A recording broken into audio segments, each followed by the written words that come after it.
In the frozen hellscape of Silver Creek, Montana, 1885, a desperate father's drunken gamble would spark the most unlikely romance the frontier had ever witnessed.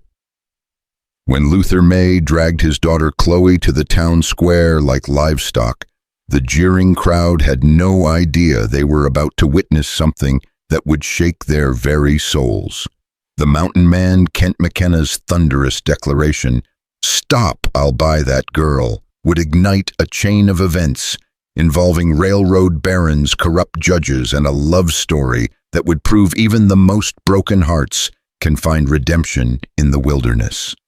Stay with me until the very end of this incredible journey, and don't forget to comment below with your city so I can see how far this story has traveled across the world.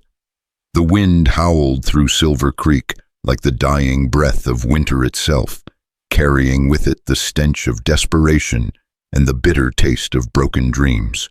Snow fell in thick, merciless sheets, blanketing the ramshackle frontier town in a shroud of white that seemed to muffle even hope itself.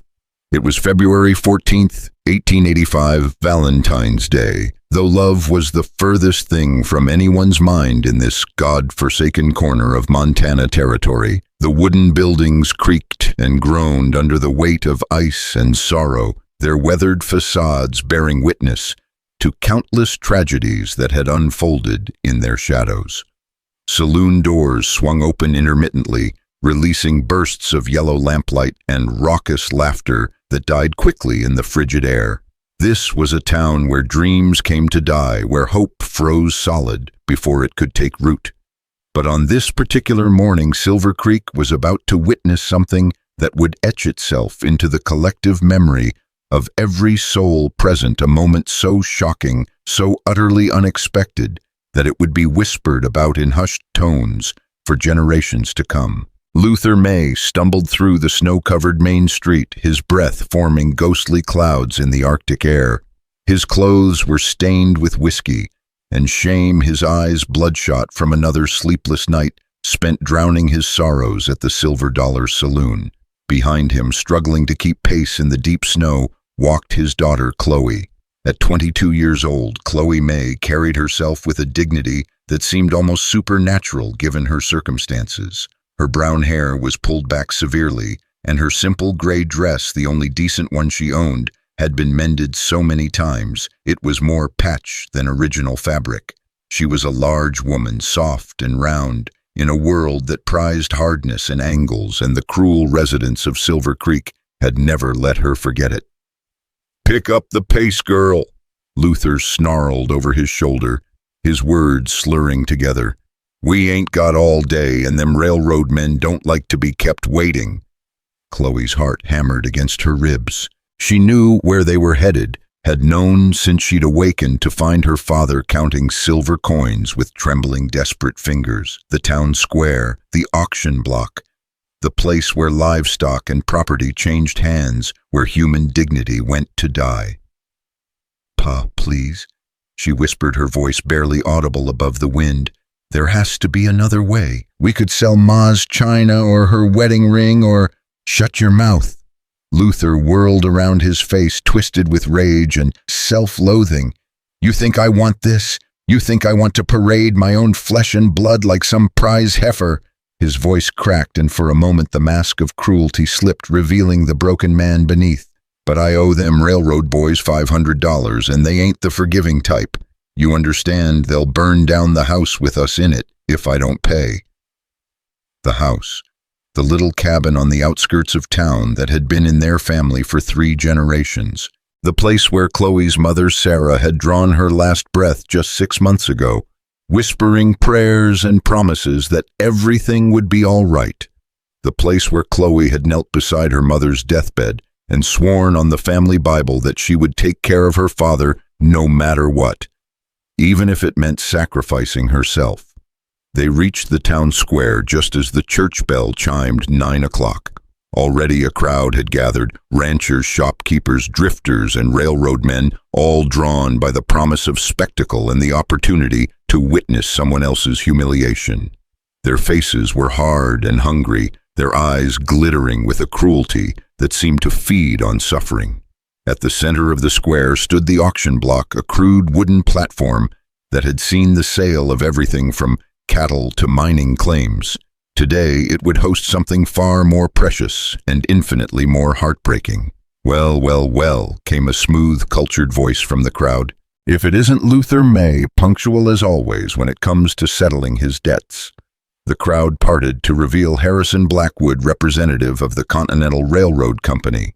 He was a man who wore his cruelty like a fine suit, expensive, well-tailored, and impossible to miss. His black hair was slicked back with pomade, his mustache waxed to perfection, and his cold gray eyes held all the warmth of a winter grave. Behind Blackwood stood his enforcers, three large men whose faces bore the scars of countless fights and whose hands rested casually on the butts of their revolvers. They weren't here to negotiate. They were here to collect one way or another. "Mr. Blackwood," Luther mumbled, his earlier bravado completely evaporated. I brought what we discussed." Blackwood's gaze shifted to Chloe, and his thin lips curled into what might have been mistaken for a smile, if not for the complete absence of humanity behind it. "Ah, yes, the May girl. I must say, Luther, when you proposed this arrangement, I had my doubts. But desperate times call for desperate measures, don't they?" Chloe felt the weight of dozens of stares pressing down on her like physical forces. She could hear the whispers starting cruel and cutting. "Look at the size of her. Who'd want to bid on that? Poor thing don't even know what's coming. Shameful treating your own daughter like cattle." But beneath the whispers, Chloe detected something else: pity. And somehow that was worse than the cruelty. At least cruelty acknowledged her as a person worth hating. Pity saw her as nothing more than a victim, powerless and pathetic. "Now then," Blackwood announced, producing a leather-bound ledger from his coat, "let's get this unpleasant business concluded. The debt stands at $500 plus interest accrued over the past 3 months, bringing the total to $625. He snapped his fingers, and one of his men produced a small wooden crate, setting it down beside the auction block. "As agreed, Miss May will be sold to settle the debt. All proceeds will go directly to the Continental Railroad Company to satisfy Luther May's outstanding obligations." The auctioneer, a grizzled old man named Pete Holloway, climbed onto the platform with obvious reluctance. Pete had conducted hundreds of auctions in his time, but never anything like this. His weathered face was grim as he gestured for Chloe to join him on the block. "Come on then, miss," Pete said quietly, his voice gentler than she'd expected. "Let's get this over with." Chloe's legs felt like lead as she climbed the 3 wooden steps to the platform. The height advantage gave her a clear view of the crowd, and what she saw nearly broke her resolve. Faces twisted with anticipation, cruelty, and worst of all, amusement. To them, this wasn't a tragedy, it was entertainment. Her father stood at the edge of the crowd, unable to meet her eyes, his shoulders shaking with what might have been sobs or simply the effects of alcohol withdrawal. Either way, he offered no comfort, no last-minute rescue, no paternal protection. He had made his choice, and she was the price. "Ladies and gentlemen," Pete called out, his voice carrying across the square despite the wind, "we have here Miss Chloe May, age 22, in good health and of substantial build." He paused, clearly struggling with the words. "The bidding will start at $100. Silence. The kind of silence that screams louder than any sound. Chloe stood on the platform, her cheeks burning with shame, waiting for someone, anyone, to break the spell of this nightmare. Finally, a voice called out from the back of the crowd, $50. It was Jake Morrison, the town drunk known for his inappropriate comments and wandering hands. The crowd erupted in nervous laughter, as if his pathetic bid had somehow made the entire spectacle acceptable. 100, Jake, Pete corrected firmly. The starting bid is 100. Ain't worth that much. Morrison shot back to more laughter. Chloe closed her eyes, trying to block out the sound, trying to retreat into the quiet place in her mind where her mother's voice still whispered prayers and lullabies. But even there, she couldn't escape the reality of her situation. She was being sold, auctioned off like a piece of farm equipment or a bag of grain. Her worth measured in silver dollars, her future determined by whoever had the most coins to spare. "Do I hear 100? Pete called again, his voice growing more strained by the moment. Another long silence. Then from somewhere in the middle of the crowd, a hesitant voice. $100. Chloe opened her eyes to see Tom Bradley, a young rancher she'd known since childhood, his face red with embarrassment. He wasn't bidding out of desire or cruelty. He was bidding out of pity, trying to save her from whatever fate awaited. $100 from Mr. Bradley, Pete announced with visible relief. "Do I hear 120, 150? Came another voice. This time it was Marcus Webb, the general store owner, a widower in his 50s who'd lost his wife to consumption the previous winter. His bid was clinical practical. He needed someone to keep house and manage his books. The bidding continued in fits and starts, climbing slowly, 200, 225, 250. Each number felt like a nail in the coffin of Chloe's dignity. She was being appraised, evaluated, reduced to nothing more than her potential usefulness to men who saw her as a commodity to be purchased. At $300, the bidding stalled. Tom Bradley shook his head. Apologetically, he simply couldn't afford more. Marcus Webb looked uncertain, clearly calculating whether she was worth the investment. The crowd grew restless, their initial amusement giving way to boredom. $300, Pete called out. "Do I hear 320, 310?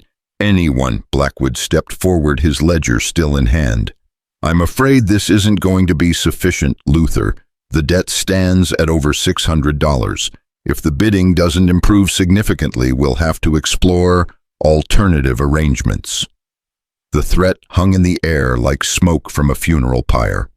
Everyone knew what alternative arrangements meant. The railroad company would take the family's land, their home, everything they had ever owned. Luther would be left with nothing but the clothes on his back and the weight of his failures. "Please," Luther called out to the crowd, his voice breaking. "She's a good girl, strong as an ox, gentle as a lamb. She can cook, clean, sew, whatever you need. She's worth more than 300, I swear it." The desperation in his voice was painful to hear. Chloe felt tears threatening to spill, but she forced them back. She would not give these people the satisfaction of seeing her break. Not here, not now, not like this. 320. Pete tried again, his own voice reflecting the hopelessness of the situation. The crowd stirred restlessly. Some began to drift away, their entertainment value exhausted. Others whispered among themselves, calculating and cruel. Chloe could feel her future slipping away, could see herself becoming another casualty of Silver Creek's endless appetite for human misery. That's when she heard a sound that seemed to emerge from the very bowels of the earth itself. Heavy footsteps, deliberate and measured, crunching through the snow with the inexorable force of destiny. The crowd began to part, whispers of recognition and fear rippling through their ranks like wildfire. "Is that? Can't be. Haven't seen him in town for nigh on 2 years. Sweet Mary, Mother of God." Kent McKenna emerged from the crowd like something out of legend. He stood 6 feet 6 inches tall and weighed every bit of 300 pounds, all of it muscle and bone, and barely contained fury. His black beard hung nearly to his chest, shot through with premature streaks of silver, and his dark eyes held the kind of depth that comes from staring too long into the abyss of human nature. He wore a massive bearskin coat that made him look even larger than he was, and his boots, handmade and reinforced with iron, left deep impressions in the snow with each step. This was a man who had wrestled grizzlies and won, who had survived 3 Montana winters completely alone in the wilderness, who had earned a reputation as both protector and destroyer, depending on which side of his moral code you found yourself. The crowd fell silent as McKenna approached the auction block. Even Blackwood's enforcers seemed to shrink in his presence, their hands moving unconsciously to their weapons, but not quite daring to draw them. This was a man who had killed his share of troublemakers and everyone present knew it. McKenna's gaze swept across the crowd before settling on Chloe. For a moment that seemed to last forever. Their eyes met across the gulf of circumstance and tragedy that had brought them to this moment. In his dark stare, Chloe saw something she hadn't expected. Not lust, not cruelty, not even pity, but recognition. As if he saw something in her that no one else had bothered to look for. "What's the current bid?" McKenna's voice was like distant thunder, low and rumbling and impossible to ignore. Pete Holloway cleared his throat nervously. $300, Mr. McKenna. Are you interested in bidding?" McKenna reached into his coat and produced a leather pouch that clinked with the weight of silver coins. The sound seemed impossibly loud in the frozen silence of the square. "What's the debt?" $625. Blackwood answered smoothly, though there was a note of uncertainty in his cultured voice. "Plus fees and interest naturally." Without a word, McKenna opened his pouch and began counting out silver dollars, stacking them on the edge of the auction platform with deliberate precision. The metallic clink of each coin echoed across the square like a funeral bell, marking the end of one life and the beginning of another.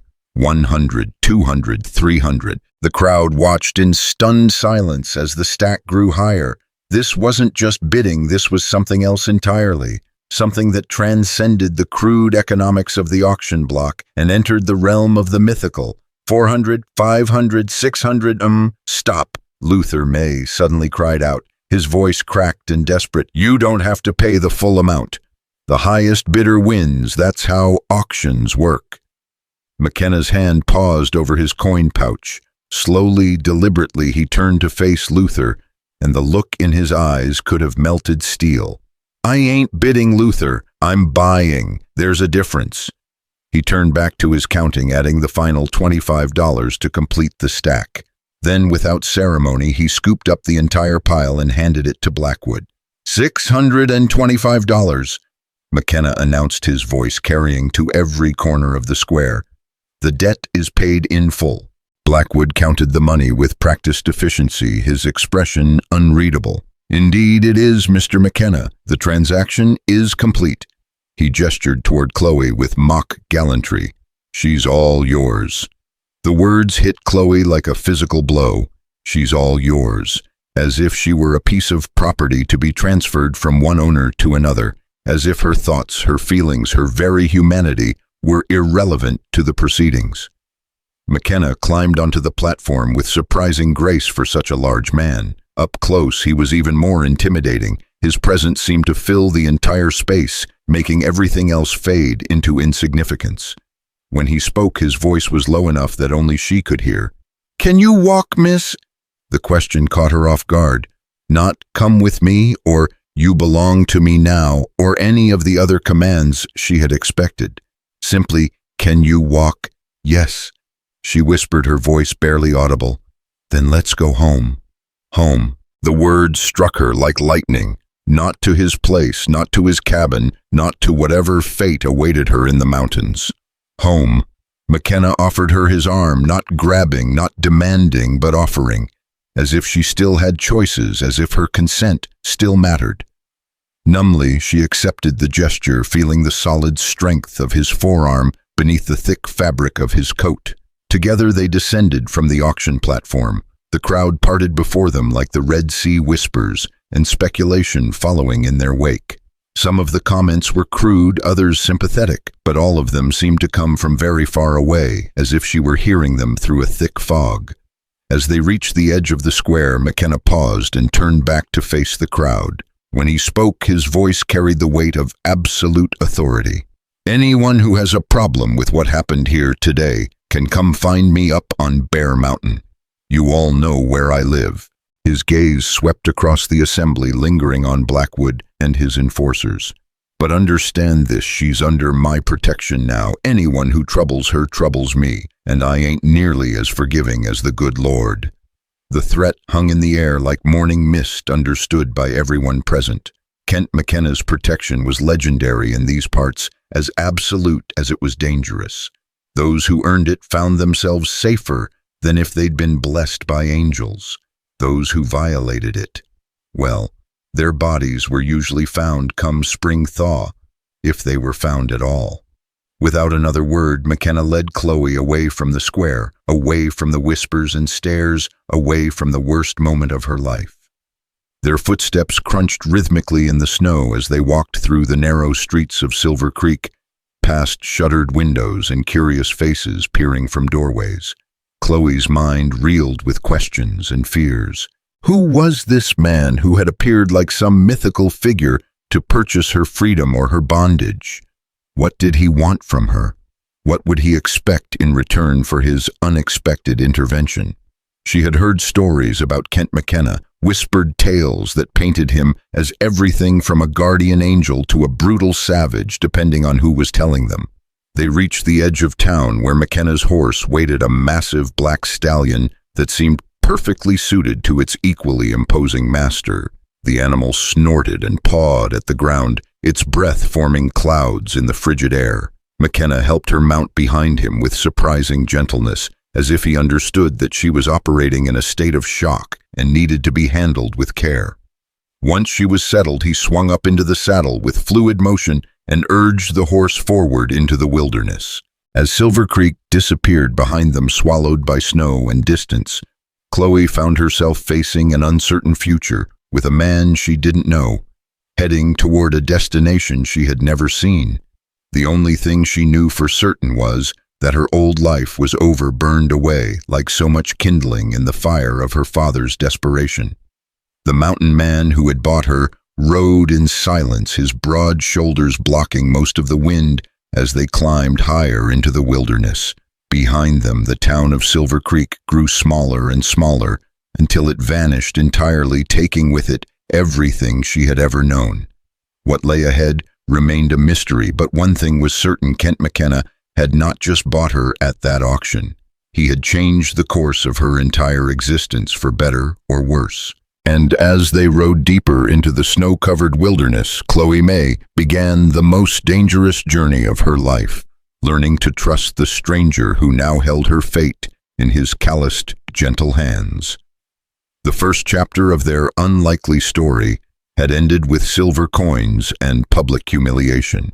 But as the horse's hooves carried them toward the towering peaks of Bear Mountain, a new chapter was about to begin, one that would test everything they thought they knew about love, sacrifice, and the possibility of redemption in the most unlikely of places. The silence between them stretched like the endless miles of snow-covered wilderness they traversed. Kent's stallion moved with sure-footed confidence along trails that seemed invisible to Chloe's untrained eye, climbing steadily higher into the heart of the Rockies, where civilization was nothing but a distant memory and survival depended on strength, wit, and an intimate knowledge of nature's unforgiving ways. Chloe clung to Kent's broad back, her arms wrapped around his waist, more from necessity than choice. Through the thick bearskin coat, she could feel the steady rhythm of his breathing, the solid warmth of his body cutting through the mountain cold like a living furnace. She had never been this close to a man before. Her father's drinking had driven away any potential suitors years ago, and her size had discouraged the rest. The intimacy of their position sent confusing signals through her already overwhelmed mind. Hours passed in this fashion, the only sounds the rhythmic crunch of hooves in snow and the whisper of wind through pine branches heavy with winter's burden.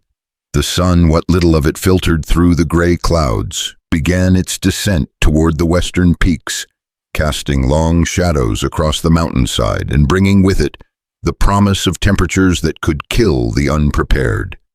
"How much farther?" Chloe finally asked, her voice barely audible above the wind.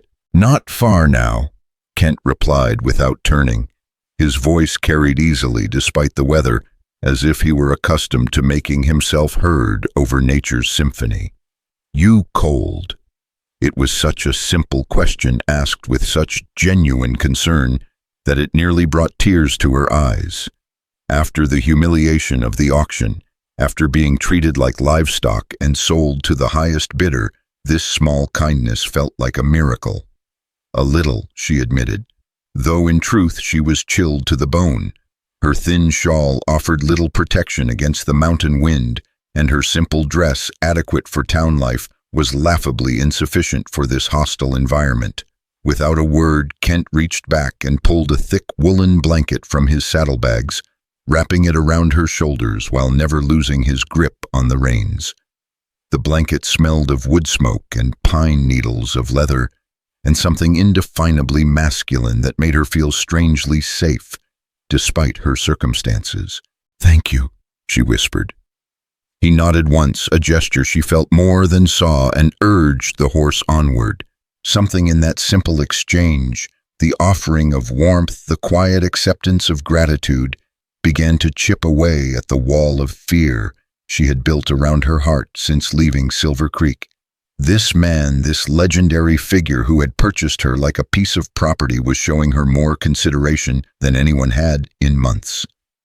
As they climbed higher, the landscape around them transformed into something otherworldly. Towering evergreens stretched toward a sky, the color of old pewter, their branches so heavy with snow they seemed to bow in reverence to the mountain itself. Rock formations jutted from the earth like the bones of ancient giants worn smooth by millennia of wind and weather. It was beautiful and terrible all at once, a reminder of humanity's insignificance in the face of creation's raw power. "There," Kent said suddenly, his voice carrying a note of something that might have been relief. "Home." Chloe looked ahead and felt her breath catch in her throat. Nestled in a natural clearing surrounded by towering pines, sat a log cabin that seemed to have grown from the mountain itself. It was larger than she had expected, built with obvious skill and attention to detail. Smoke rose from a stone chimney carrying the promise of warmth and shelter. Nearby, she could see a sturdy barn and what appeared to be a well-constructed chicken coop, signs of a man who lived deliberately and prepared for the harsh realities of mountain life.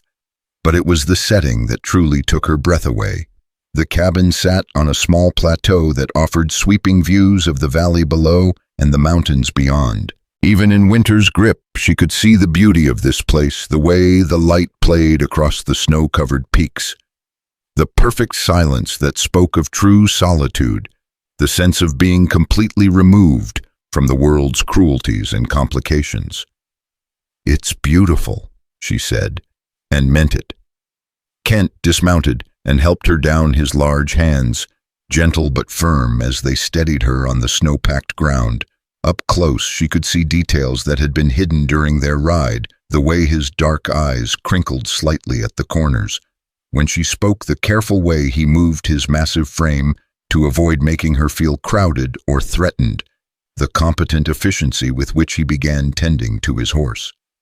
"Stable's warm," he said, leading the stallion toward the barn. "Get yourself inside. Fire's been banked, but it'll catch quick enough." She hesitated, suddenly uncertain. This was it, the moment when her new life would truly begin. Whatever lay beyond that cabin door would determine her fate, and she had no way of knowing whether she was walking into sanctuary or nightmare. Kent seemed to sense her hesitation. He paused in his work with the horse and turned to face her fully for the first time since the auction. In the fading daylight, she could see his face clearly weathered and scarred from years of hard living, but not cruel. There was something in his expression that she couldn't quite identify, a careful reserve that spoke of a man who had learned to guard his thoughts and feelings. "Miss May," he said quietly, "I want you to understand something. What happened back there in town, that weren't about you. That was about men's greed and your father's weakness and the way this world grinds up anything soft enough to break. But you're here now and you're safe. I ain't gonna hurt you, and I ain't gonna force nothing on you that you don't want to give. You got my word on that." The sincerity in his voice was unmistakable. Whatever this man was, whatever he had done to earn his fearsome reputation, he was speaking truth in this moment. Chloe felt some of the tension leave her shoulders. Thank you," she said. "I don't know what I expected, but you expected the worst," Kent finished for her, not unkindly. "Can't say I blame you for that. World's got a way of teaching folks to expect the worst, especially folks who've been kicked around some. He turned back to his horse efficiently, removing saddle and bridle with movements that spoke of long practice. Go on inside, get warm. There's coffee on the stove and beans in the pot. Help yourself to whatever you need. Chloe made her way to the cabin door, her feet sinking into snow that came nearly to her knees. The door was heavy, made of thick planks bound with iron, but it swung open easily on well-oiled hinges. Warmth hit her like a physical force as she stepped inside, and she couldn't suppress a small gasp of relief. The interior of the cabin was nothing like what she had expected. Instead of the crude bachelor quarters she had imagined, she found herself in a space that was clean, organized, and surprisingly comfortable.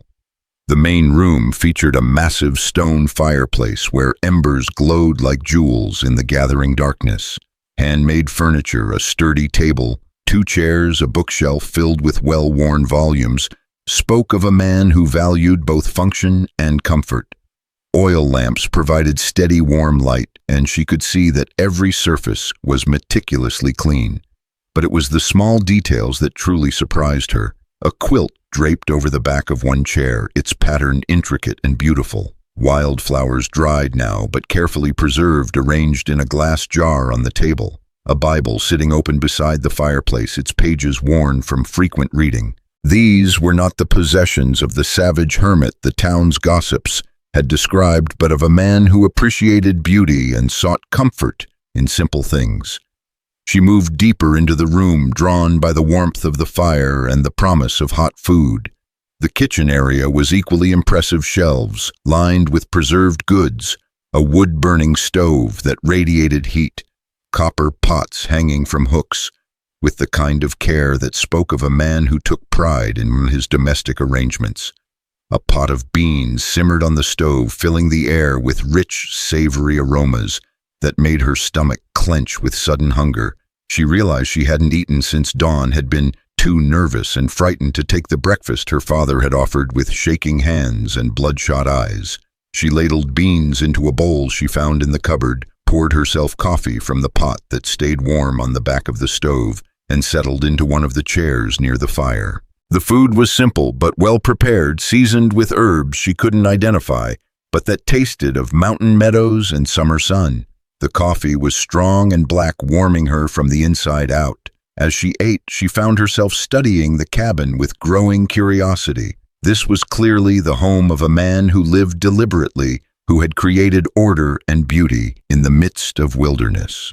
Books lined the shelves, not just practical volumes on farming and hunting, but works of literature and philosophy that suggested an educated mind.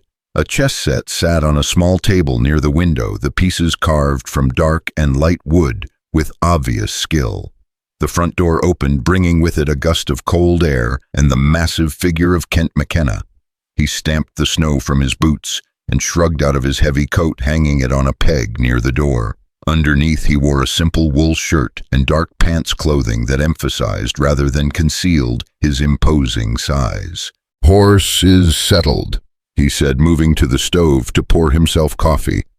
"Storm's coming in. We'll likely be snowed in for a few days." The word sent a chill through her that had nothing to do with the weather. Snowed in, alone with this man she barely knew, this stranger who had bought her at auction like a piece of livestock. The cabin that had seemed so welcoming moments before now felt like a prison. Kent must have seen something in her expression, because he set down his coffee cup and raised his hands in a gesture of peace. "Easy, miss. I ain't making threats, just stating facts. This is mountain country, and winter don't ask permission before it moves in, but you're safe here. Cabin's solid, we got plenty of food and firewood, and I got a spare room where you can have your privacy."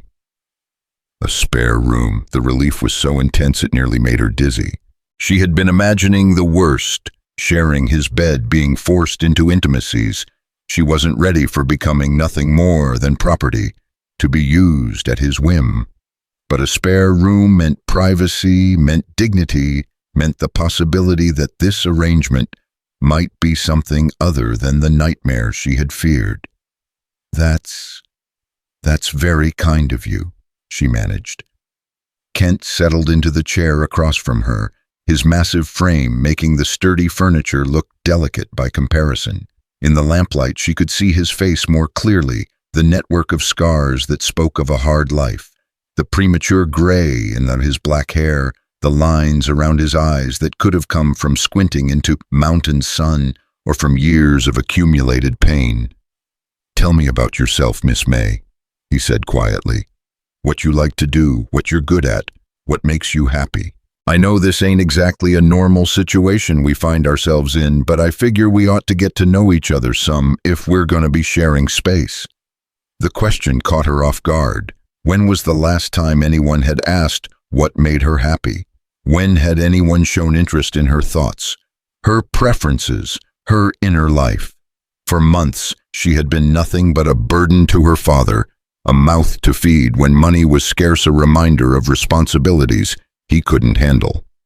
Before that, she had been the fat daughter who couldn't find a husband, the spinster who would never give him grandchildren, the disappointment who had failed at the one thing women were supposed to do. I'm not sure anyone's ever asked me that before," she said honestly. Something shifted in Kent's expression, a tightening around his eyes that might have been anger, though she sensed it wasn't directed at her. "Well, I'm asking now. Take your time, think about it." She took a sip of coffee, using the moment to gather her thoughts. What did make her happy? It had been so long since she'd had the luxury of considering such a question. "I like to read," she said finally, "when I can get books. And I like to sew, making things beautiful, fixing what's broken. I used to help my mother with her garden before she got sick. I liked watching things grow, seeing how careful tending could make flowers bloom, even in poor soil." Kent nodded encouragingly. "What else?" "I like to cook when we have ingredients worth cooking, and I like music, though I'm not much good at making it. My mother used to sing hymns while she worked, and I always thought that was the most beautiful sound in the world." She paused, suddenly self-conscious. "I suppose none of that's very interesting." "Interesting enough," Kent said. "What about books? What kind do you like?" She gestured toward his bookshelf. "May I?" At his nod, she rose and moved to examine his collection. What she found there made her eyes widen with surprise and delight. Poetry by Wordsworth and Keats, novels by Dickens and Austen, philosophical works by Emerson and Thoreau. These were not the kind of books she would have expected to find in a mountain hermit's cabin. "You have Jane Austen," she said, unable to keep the wonder from her voice. "Pride and Prejudice," Kent confirmed. "Read it 3 times. Emma twice. Good stories about folks trying to figure out how to live decent lives in complicated times." She turned to stare at him, this massive man who looked like he could wrestle bears and apparently spent his evenings reading Jane Austen. The contradiction was so unexpected it made her head spin. "You're surprised," he observed, not seeming offended. Yes, I suppose I am. The stories they tell about you in town." "Stories have a way of growing in the telling, especially when folks want to believe them. Truth is, I spent 4 years at Harvard before I came out here. Got myself a fine education in literature and philosophy before I decided I preferred the company of mountains to the company of men." Harvard. This mountain man, this legendary figure who had terrified an entire town into silence, was Harvard educated. Chloe felt the last of her preconceptions crumbling like ancient walls. "Why?" she asked. "Why did you leave?"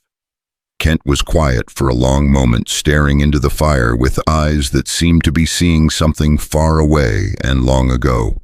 When he spoke, his voice carried the weight of old pain. "Because I learned that educated men can be just as cruel as ignorant ones.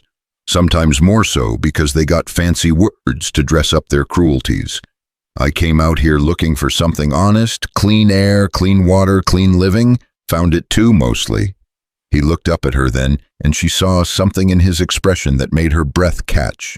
Loneliness. Deep, abiding loneliness that spoke of years spent in solitude, of a man who had chosen isolation over the risk of further disappointment. "What about you?" he asked. What brought you to that auction block today? I heard about your mother's passing. I'm sorry for that, but there had to be more to it than just medical bills. Chloe returned to her chair, suddenly exhausted by the day's events and the emotional toll of this conversation. How could she explain her father's descent into alcohol and gambling? How could she describe the slow dissolution of their family's dignity, the accumulation of debts and desperate choices that had led to this moment? My father wasn't always, she began, then stopped. Loyalty to Luther warred with honesty about what their life had become. He used to be a good man. Before the war, before he lost his leg at Gettysburg, before my mother got sick. But the pain, physical and otherwise, it was too much for him. He started drinking to forget, then gambling to try to win back what the drinking cost us. The railroad company was happy to extend him credit when he was winning, and even happier to collect when his luck turned. And you were the payment. The stark words hit her like a physical blow. Yes, though he told himself he was saving us both. If I married someone with money, someone who could take care of me, then maybe we could both survive. He convinced himself it was kindness, not desperation. Kent leaned forward in his chair, his elbows on his knees, his gaze intense but not unkind. What did you want, Miss May, if none of this had happened? If your father was still the man he used to be? If your mother was still alive? If you could have any life you chose? What would it look like? It was another question no one had ever asked her, and it took her several moments to formulate an answer. What did she want? She had spent so many years focused on duty and survival that her own desires had become foreign concepts. I wanted to matter, she said finally. To be useful, to be needed for something other than what I could fetch at auction. I wanted to have a home where people were happy to see me come through the door, where my presence made things better instead of worse. I wanted to wake up in the morning excited about the day ahead instead of just hoping to survive it. You wanted to be loved, Kent said quietly. Yes, she whispered, the admission feeling like a confession. I wanted to be loved, not pitied, not tolerated, not accepted out of duty or obligation, just loved for who I am not, despite it. They sat in silence for a while, the only sounds the crackling of the fire and the whisper of wind around the cabin's eaves. Outside, snow had begun to fall, again visible through the windows as white specks dancing in the lamplight. The storm Kent had predicted was arriving, sealing them into this small world of warmth and tentative understanding. I want to show you something, Kent said, suddenly rising from his chair with fluid grace. He moved to a chest in the corner of the room, opened it, and withdrew something wrapped in soft cloth. When he returned to the fire, he carefully unwrapped what appeared to be a photograph in an ornate silver frame. This was my wife, he said, handing her the photograph. Chloe looked down at the image and felt her breath catch. The woman in the photograph was beautiful, but not in the conventional sense that magazines and society pages celebrated. She was full-figured, with kind eyes and a gentle smile that radiated warmth even through the formal constraints of photography. She looked like the kind of woman who would bake bread for sick neighbors and know exactly what to say to a crying child. Her name was Rebecca, Kent continued, his voice soft with memory. We met at Harvard. She was working in the library while her brother attended classes. Smartest woman I ever knew, could quote Shakespeare and Shelley from memory, but she was also practical as sunrise.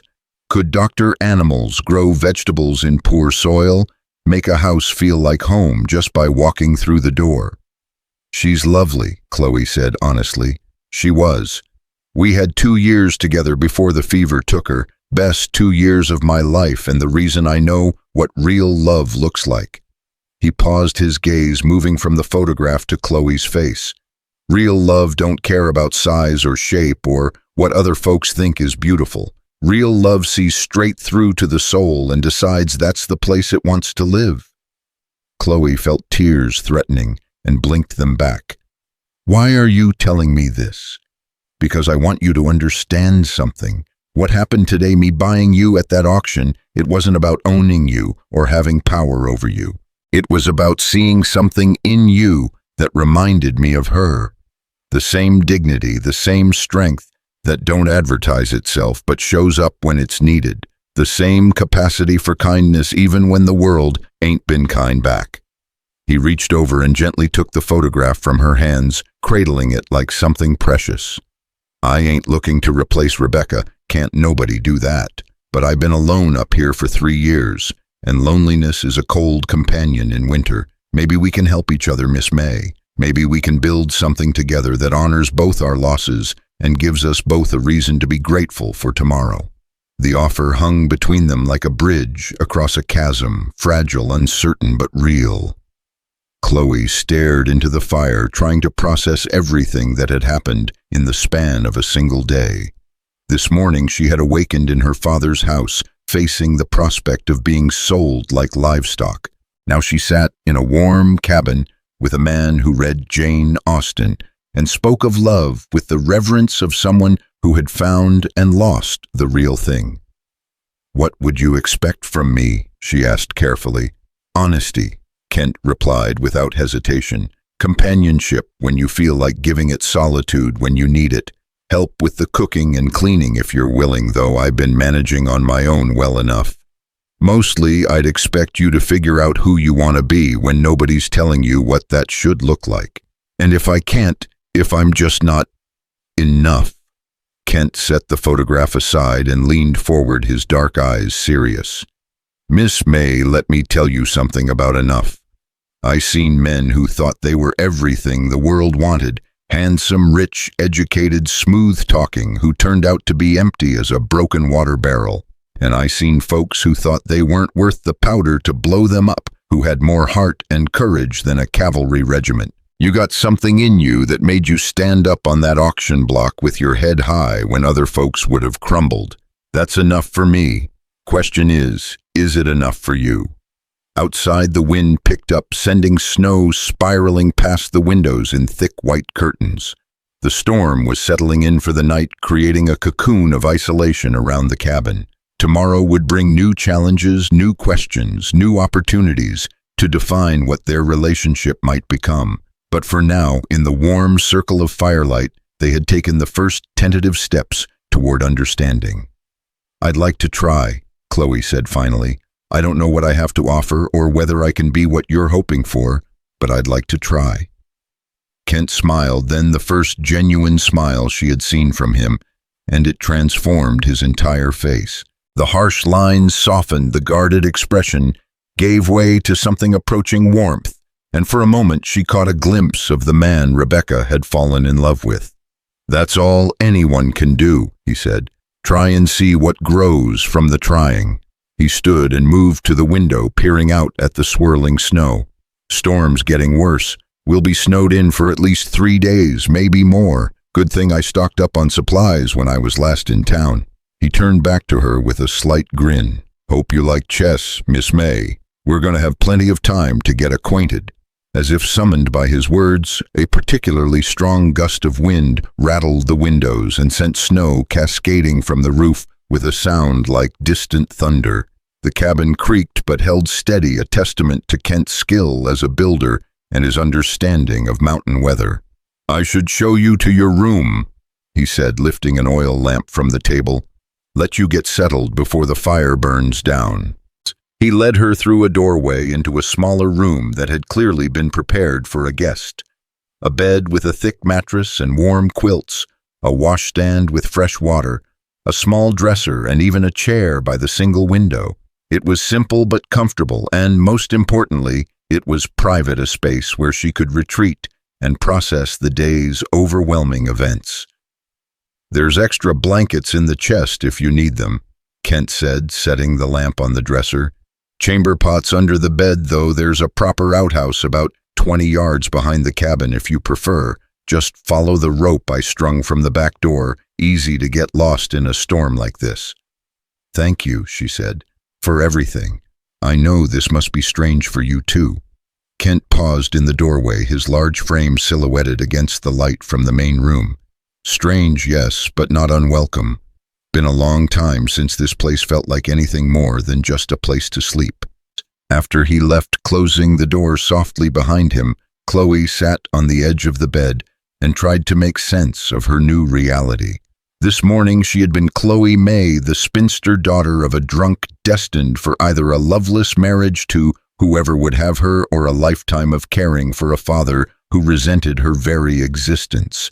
Tonight she was, the companion of a mountain man, the guest of a lonely hermit, something else entirely. She rose and moved to the window, pressing her face against the cool glass. Outside, the world had disappeared entirely, swallowed by snow and darkness. She could barely make out the shapes of the trees closest to the cabin, everything else lost in the white void of the storm. It was both terrifying and oddly comforting, as if the weather had drawn a curtain around this place, creating a separate world where different rules might apply. From the main room came the sounds of Kent banking the fire for the night, the scrape of wood on stone, the soft thud of his boots on the plank floor. Normal sounds, domestic sounds, the kind of sounds that spoke of home and routine and the simple comfort of not being alone. Chloe undressed and slipped into her nightgown, then knelt beside the bed as she had every night since childhood. But when she tried to pray, the familiar words wouldn't come. How did you thank God for being sold at auction? How did you make sense of a day that had begun in humiliation and ended in something that might be hope? Instead, she found herself thinking of her mother's last words, whispered from a bed much smaller and less comfortable than this one. Everything happens for a reason, Chloe, even the hard things, especially the hard things. Trust in that and trust in yourself. Maybe this was what her mother had meant. Maybe all the pain and loss and degradation had been leading to this moment, this place, this chance to become something more than she had ever imagined possible. It seemed too much to hope for, but then again, this entire day had been built on impossibilities. Outside, the storm raged on burying the world in silence and snow. But inside the cabin, warmth and possibility flickered like candlelight, fragile but real, casting new shadows on the walls of what had once seemed like an impossible future. Chloe woke to the sound of complete silence, the profound, muffled quiet that only comes with heavy snowfall. For a moment she lay still in the unfamiliar bed, disoriented by the absence of her father's morning coughing fits and the usual sounds of Silver Creek stirring to life. Then the events of the previous day came flooding back, and with them the strange mixture of relief and uncertainty that had become her new reality. Pale morning light filtered through the frost-covered window, illuminating her breath in small puffs of vapor. The room was cold, despite the thick quilts, testament to the brutal efficiency of mountain winter. From the main room came the sounds of someone moving about, the scrape of metal on stone, the crackle of kindling catching fire, the soft thud of boots on wooden floors. She dressed quickly in the same gray dress she had worn to the auction, suddenly conscious of how shabby her single outfit must appear to a man who clearly valued order and quality in his surroundings. When she emerged from her room, she found Kent crouched before the fireplace, coaxing flames from the banked embers with practiced efficiency. He looked up at her approach, his dark eyes taking in her appearance with neither judgment nor pity, simply acknowledgement. "Morning," he said, rising to his full, imposing height. "Sleep well." "Better than I expected," she admitted truthfully. The bed had been comfortable, the room warm enough with the extra blankets, but more importantly, she had felt safe for the first time in months. No sound of her father stumbling home drunk, no worry about creditors pounding on the door post, no fear of what the next day might bring. "Coffee's ready," Kent said, gesturing toward the kitchen area. "And I got biscuits in the oven. Nothing fancy, but it'll stick to your ribs." The domestic normalcy of the scene struck her as almost surreal. Yesterday she had been auctioned off like livestock, and now she was being offered breakfast by a man who seemed more concerned with her comfort than asserting whatever rights his purchase might have granted him. She poured coffee into a tin cup, inhaling the rich aroma that spoke of beans far better than anything her father had been able to afford in recent months. The warmth spread through her hands and up her arms, driving away the last vestiges of sleep and mountain cold. "Snow's still coming down," Kent observed, pulling a pan of golden biscuits from the oven. "Looks like we'll be keeping each other company for at least another day or two." Through the window, Chloe could see that the world had been transformed overnight. What had been a landscape of familiar shapes, trees, rocks, the outline of the barn was now an alien terrain of white curves and mysterious mounds. The snow was still falling steadily, not the violent blizzard of the previous evening, but a determined, persistent accumulation that spoke of winter's serious intentions. "I should earn my keep," she said, accepting a biscuit that was still warm from the oven. "Tell me what needs doing." Kent settled into his chair with his own coffee, studying her over the rim of his cup. "You don't owe me work, Miss May. You don't owe me anything." "Everyone earns their keep," she replied firmly. "My mother taught me that. And please call me Chloe. After yesterday, formality seems a bit ridiculous." Something shifted in Kent's expression, approval, perhaps, or recognition of a principle he shared. "Fair enough, Chloe. And I'm Kent, not Mr. McKenna or any such nonsense." He gestured around the cabin with one large hand. "As for work, well, there's always plenty to do in a place like this. Animals need tending, meals need cooking, clothes need mending. But first, let me show you around proper-like. If you're going to be living here, you ought to know how everything works." The casual way he said, "living here," made her heart skip. Not staying temporarily, not visiting until other arrangements could be made, but living here. As if this might truly become her home, not just a way station between one uncertainty and another. Kent led her on a tour of the cabin, explaining the practical details of mountain life with the patience of a born teacher. The root cellar beneath the kitchen floor stocked with preserved vegetables and smoked meat. The water system he had engineered to bring fresh spring water directly into the kitchen sink. The clever arrangement of mirrors and oil lamps that maximized the available light during the dark months of winter. "Built most of this myself," he said with quiet pride. "Took 3 years to get it right, but I wanted something that would last, something Rebecca would have been proud of." The mention of his deceased wife hung in the air between them, not uncomfortable but significant. Chloe understood that she was being allowed into a space that had been created as a shrine to love and loss, and the responsibility of that trust weighed heavily on her shoulders. "She would have loved it," Chloe said honestly. "It's beautiful, practical but beautiful." Kent's smile was brief but genuine. "Come on, let me show you the barn." They bundled into heavy coats. Kent produced a spare for her that had clearly belonged to a woman, though he made no comment about its origins, and stepped out into the storm. The cold hit Chloe like a physical blow, stealing her breath and making her eyes water instantly. The snow was knee-deep and still falling, each flake sharp and crystalline in the mountain air. The barn was a masterpiece of frontier engineering built to withstand anything nature could throw at it.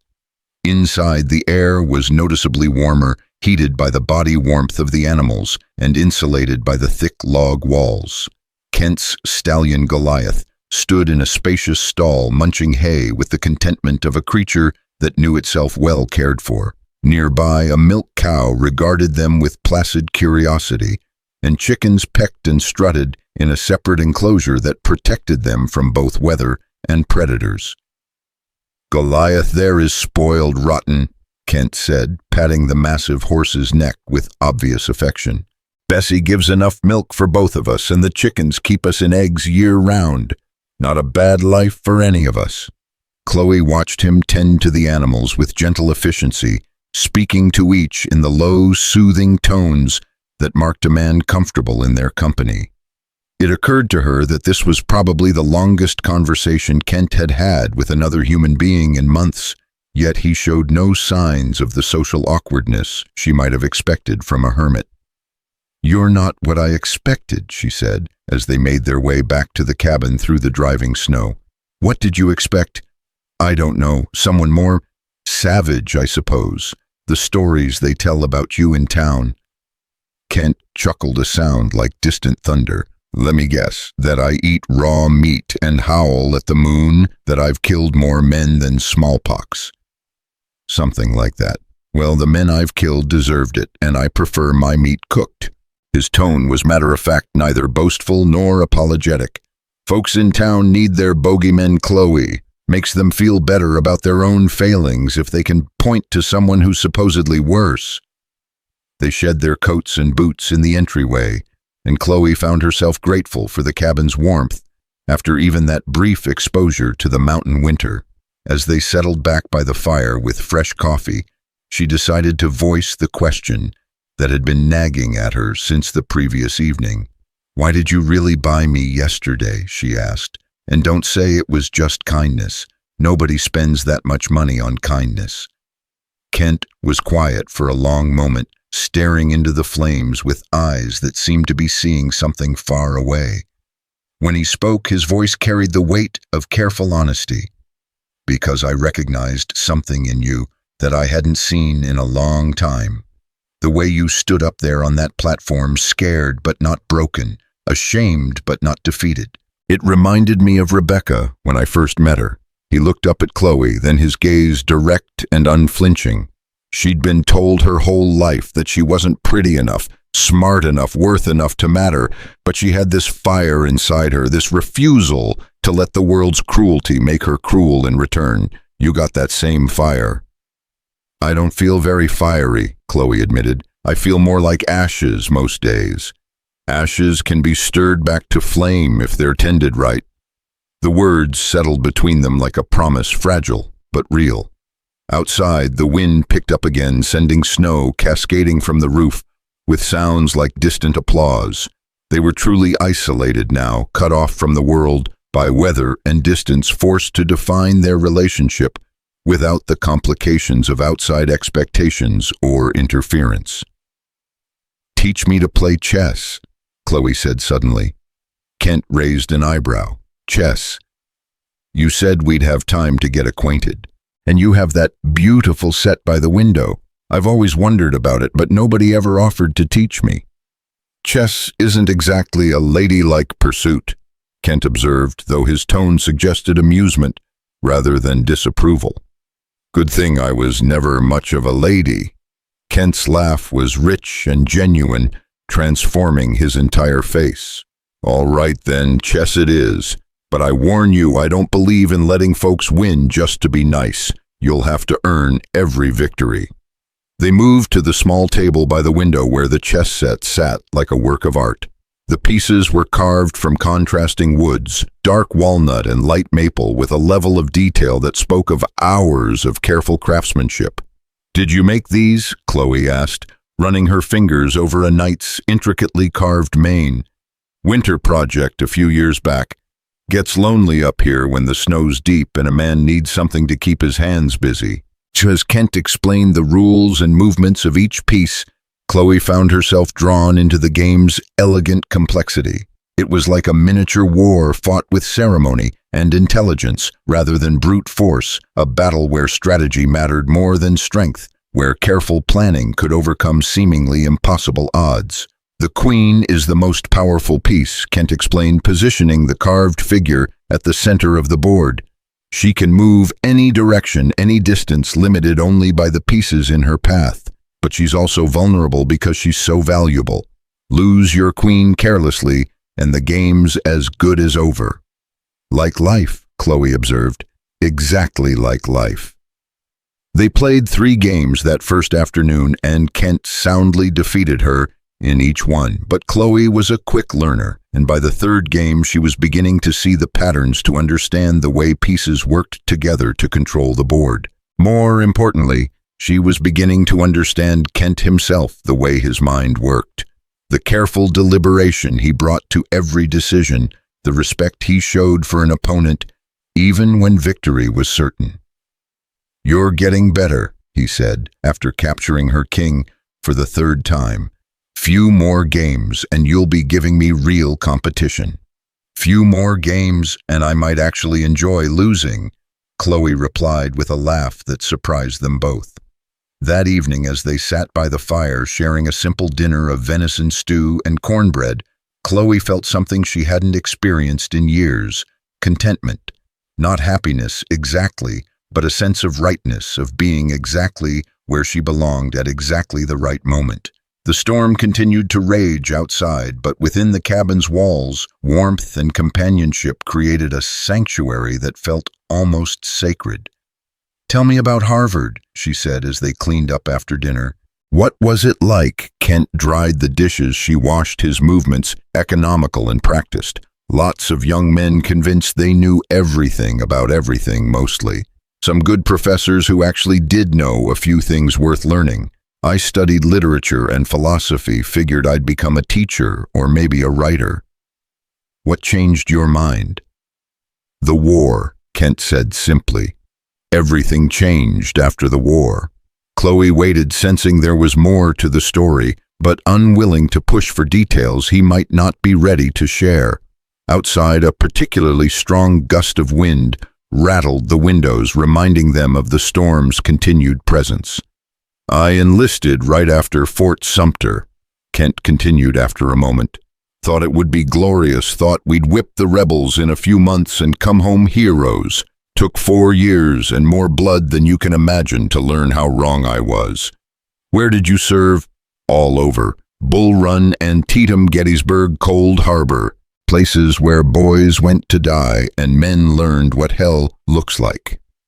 He set down the dish towel with hands that were perfectly steady, but Chloe could see the cost of those memories in his eyes.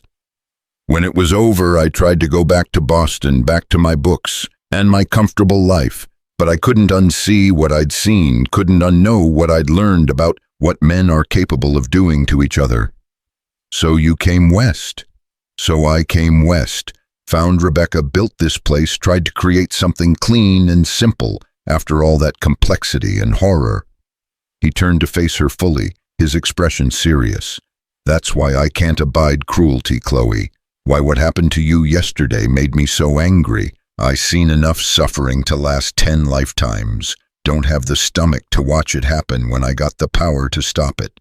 The next morning brought clearing skies and the kind of crystalline beauty that only follows a major storm. The world outside the cabin had been transformed into something magical, every tree branch outlined in white, every surface sculpted by wind and snow into curves and angles that defied natural logic.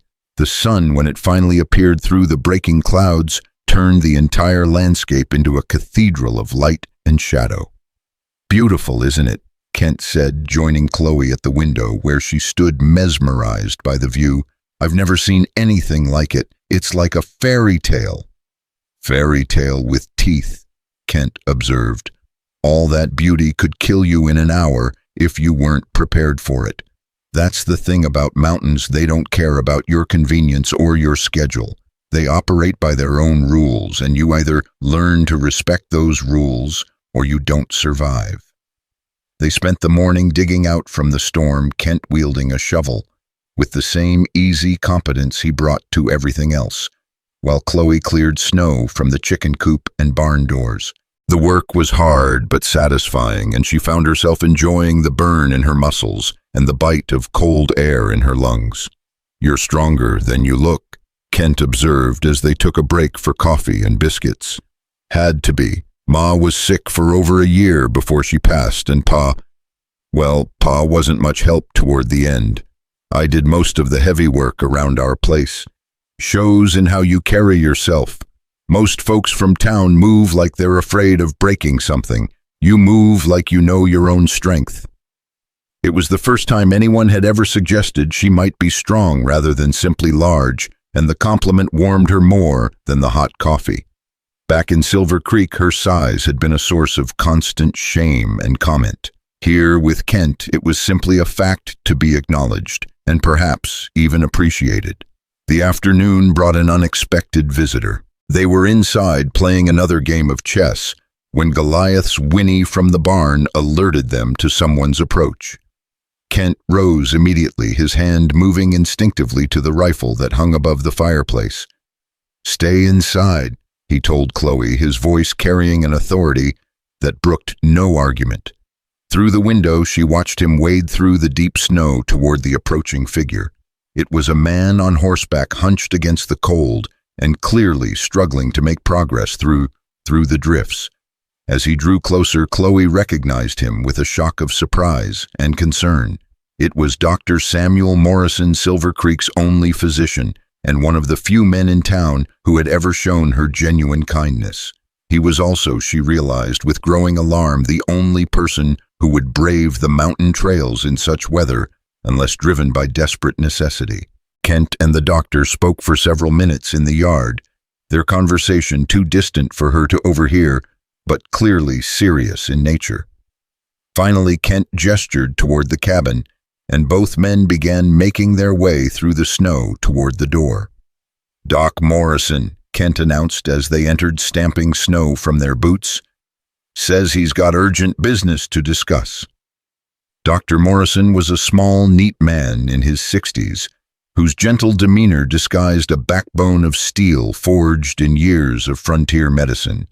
His weathered face was grim as he accepted the coffee Kent offered, and when he spoke, his words carried the weight of bad news.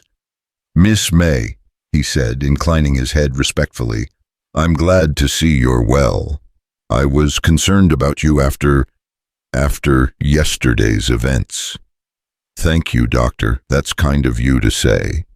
Morrison took a sip of coffee, clearly gathering his thoughts. "I'm afraid I'm not here for a social call. There's been trouble in town since you left." "Serious trouble?" Kent leaned forward in his chair, his expression alert. "What kind of trouble?" "Harrison Blackwood and his railroad men.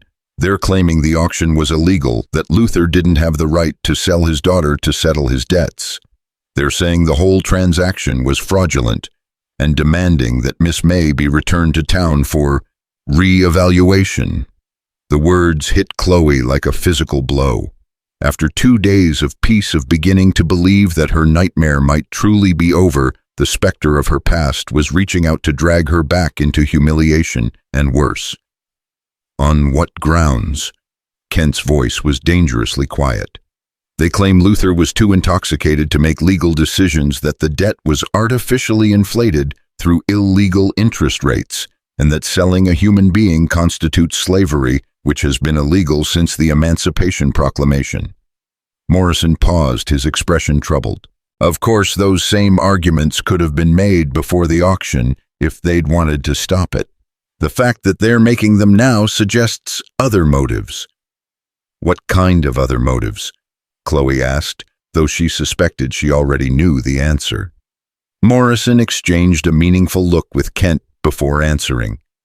"There's been talk about your mother's property, Miss May. Apparently Sarah's will left you sole heir to that spring on the back 40 of your family's land. The railroad's been trying to acquire water rights to that spring for years. It's the only reliable source for 50 miles in either direction." The pieces of the puzzle suddenly clicked into place in Chloe's mind. The auction hadn't been about settling Luther's gambling debts.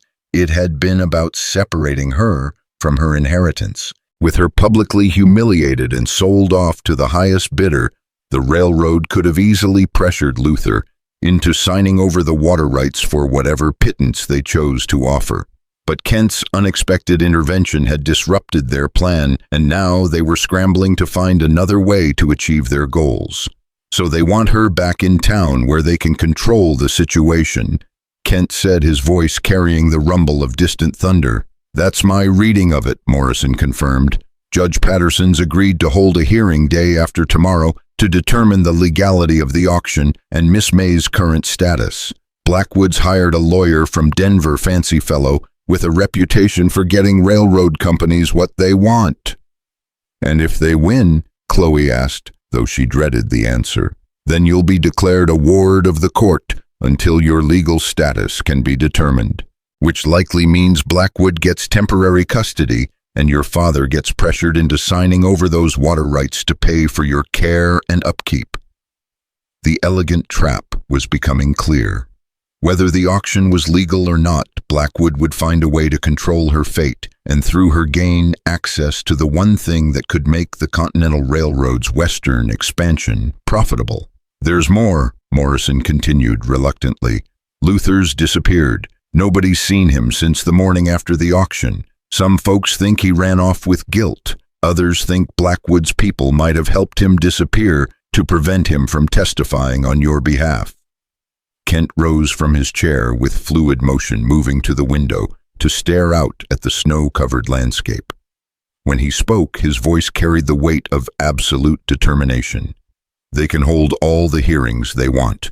Chloe ain't going back to town unless she chooses to. And if Blackwood wants to try and take her by force, he's welcome to come up here and try."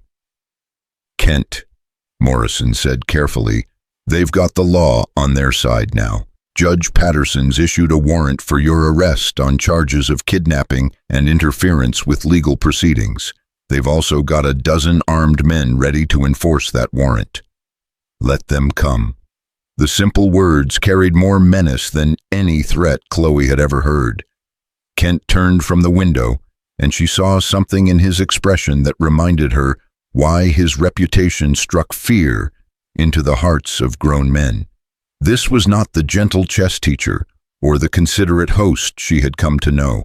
This was the man who had survived 4 years of war and 3 years of mountain solitude, who had carved his place in the world through strength and will and an absolute refusal to back down from a fight. "There might be another way," Morrison said quickly. "A legal way that doesn't involve bloodshed. I'm listening." "Marriage." The word dropped into the cabin's warm air like a stone into still water, sending ripples of shock and possibility in all directions. Chloe felt her heart skip as the implications became clear. "If Miss May were to marry voluntarily," Morrison continued, "her legal status would be settled beyond any court's ability to challenge. A married woman's property rights transfer to her husband, which would put the water rights beyond Blackwood's reach. And the question of the auction's legality becomes moot. She would no longer be property to be bought or sold, but a free woman making her own choices." Kent turned to look at Chloe, his expression unreadable. "It would have to be her choice, completely her choice, with no pressure from me or anyone else." The silence that followed seemed to stretch for eternity. Chloe felt the weight of the decision pressing down on her like a physical force. Marriage to a man she had known for only 3 days. Marriage to escape the clutches of men who would use her as a pawn in their schemes. Marriage to someone who had shown her more kindness in 72 hours than she had received in the previous year. But also marriage to a man she barely knew, whose past contained shadows and mysteries she could only guess at. Marriage that would bind her fate to his in ways she couldn't fully comprehend. Marriage that might be born of necessity rather than love, convenience rather than choice. "How long do I have to decide?" she asked. "The hearing's day after tomorrow," Morrison said. "But if you're going to do this, it needs to be done properly with witnesses and legal documentation. I can perform the ceremony I'm ordained, as well as being a doctor, but we'd need to get back to town to make it official." "Back to town," Kent said grimly, "where Blackwood's men are waiting." "There's a way," Morrison said. "The old mining road that comes down the backside of the mountain. It's blocked by snow now, but if we could get through it, we could reach the church without going through the main part of town. Get married quiet-like, file the papers with the county clerk, and present Blackwood with a fait accompli." Kent moved to a chest in the corner of the room and withdrew a detailed map of the local mountains, spreading it on the table where they had been playing chess. His finger traced routes and elevations with the expertise of a man who knew every trail and landmark within 50 miles. "It's possible," he said finally. "Dangerous, but possible. The road's narrow and steep, and one wrong step could send us tumbling into a ravine, but if we took it slow and careful—" "If we went," Chloe interrupted, "if I decided to go through with this." Both men turned to look at her, and she saw in their faces the recognition that this decision was hers alone to make. No one could choose for her, no one could force her hand. For perhaps the first time in her life, she held complete control over her own destiny. "I need some time to think," she said finally. "This isn't a decision to be made lightly." Of course, Morrison said, rising from his chair. I'll stable my horse and stay the night if that's all right with Kent. We can discuss the details in the morning after you've had time to consider. After Morrison had been settled in the barn with blankets and hot coffee, Kent and Chloe found themselves alone by the fire once again. The chess game sat abandoned on the table, the carved pieces frozen in mid-battle like soldiers waiting for orders that might never come. "What are you thinking?" Kent asked quietly. "I'm thinking that 3 days ago I was a spinster with no prospects and no future," Chloe replied. "Now I'm being asked to marry a man I barely know to escape railroad barons who want to steal my inheritance. It's almost too much to believe." "What does your heart tell you?" It was such a simple question, but it cut straight to the core of her dilemma. What did her heart tell her? That Kent McKenna was unlike any man she had ever known, that in 3 short days he had shown her more respect and consideration than she had received in years, that the thought of returning to Silver Creek, of being dragged before Judge Patterson and auctioned off again to the highest bidder, filled her with a terror so profound it made her physically ill. But marriage was supposed to be about love, about finding someone who saw your soul and chose to spend their life with it. Could she marry for protection, for escape, for practical considerations that had nothing to do with romance? "My heart tells me that you're a good man," she said finally, "that you've been kind to me when you had no reason to be, that you've respected my dignity when others saw me as nothing more than property to be traded. But marriage is supposed to be about more than gratitude and convenience." Kent nodded slowly. "It is. Rebecca and we had something special, something that doesn't come along very often." He paused, staring into the fire. "I can't promise you that kind of love, Chloe. I don't know if I'm capable of it anymore.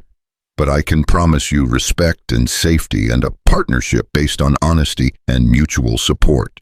And if love never comes, then we'll have friendship and companionship and the satisfaction of building something worthwhile together. Some folks have marriages based on a lot less." Outside, the wind had died down to a whisper, and the only sound was the soft hiss of snow against the windows. The storm was ending, leaving behind a world transformed and renewed. Perhaps Chloe thought transformation was exactly what she needed. Not just a change of circumstances, but a fundamental shift in how she saw herself and her possibilities. "If I said yes," she said carefully, "what would you expect from me as a wife? Honesty above all else. Partnership in running this place, if you're willing. Companionship when you feel like giving it, solitude when you need it. And patience while we both figure out what this relationship might become. And children." Kent was quiet for a long moment, and when he spoke, his voice carried a note of old pain. "Rebecca and I tried for 2 years. Never happened. Doctor in Boston said it might be me, might be her, might be the Lord's will. If children come, they'll be welcomed. If they don't, that's the Lord's will too." It was an honest answer, free of pressure or expectation, and it only reinforced Chloe's growing conviction that Kent McKenna was indeed the rarest of men, one who said what he meant and meant what he said. The fire burned lower as they talked, casting dancing shadows on the cabin walls and creating an intimacy that felt both natural and profound. By the time they finally retired to their separate rooms, Chloe had made her decision. It wasn't based on desperation or convenience or even gratitude, though all of those played a part. It was based on something far simpler and more fundamental: trust. She trusted Kent McKenna, trusted his strength, his integrity, his capacity for kindness, even in the face of a world that seemed determined to reward cruelty. She trusted that whatever their marriage might become, it would be built on a foundation of mutual respect and honest dealing. And perhaps, given time and patience and the kind of tender care that could nurture even the most unlikely seeds, it might become something more. Perhaps love could grow in the most unexpected soil, watered by shared challenges and warmed by genuine affection. As she lay in the darkness, listening to the settling sounds of the cabin, and the distant whisper of wind through the pines, Chloe May made peace with her choice. Tomorrow she would tell Dr. Morrison and Kent that she was ready to become Mrs. Kent McKenna, not because she had to, but because she wanted to. Not because she was running from something, but because she was running toward it. The girl who had stood on that auction block in shame and terror was gone, transformed as completely as the snow-covered landscape outside her window. In her place was a woman who knew her own mind and was ready to fight for her own future, whatever that might hold. The morning brought clarity as sharp and brilliant as the sunlight reflecting off fresh snow. Chloe emerged from her room to find Kent already dressed and preparing for what they all knew would be a dangerous journey.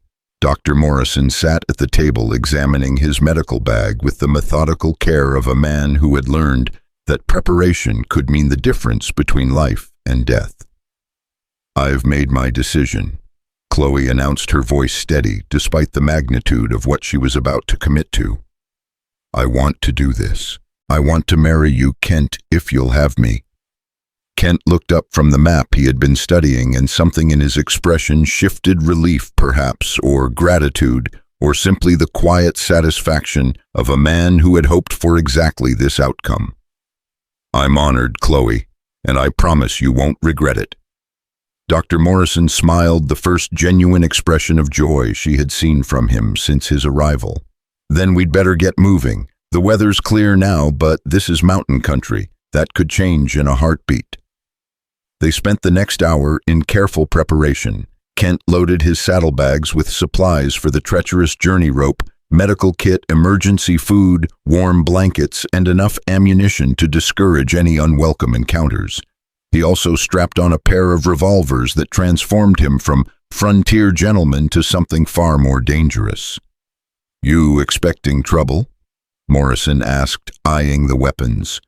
"Always expect trouble, Doc. That way you're prepared when it finds you." Chloe changed into the warmest clothes she possessed, her mother's old riding skirt and a thick woolen sweater that had seen better days but would provide essential protection against the mountain cold. Kent provided her with a heavy coat, gloves, and boots that were too large but infinitely better than her thin town shoes. "This belonged to Rebecca," he said quietly as he helped her into the coat. "She'd want it to keep you safe." The gesture touched her more deeply than any declaration of love could have. To be entrusted with something so precious, so laden with memory and meaning, spoke of a trust that went beyond mere practicality. They led the horses from the barn into the crystalline morning air. Kent had saddled Goliath and Dr. Morrison's mount, while he prepared a smaller mare, Rebecca's horse, he explained, gentle-tempered and sure-footed on mountain trails. The animal's breath formed clouds in the frigid air, and their hooves crunched through snow that sparkled like crushed diamonds in the early light. "The trail starts about a mile north of here," Kent explained as they mounted up. "It's an old mining road that hasn't been used in 5 years, maybe more. Narrow, steep, and dangerous as hell, even in good weather, but it'll get us down to the valley without going through town."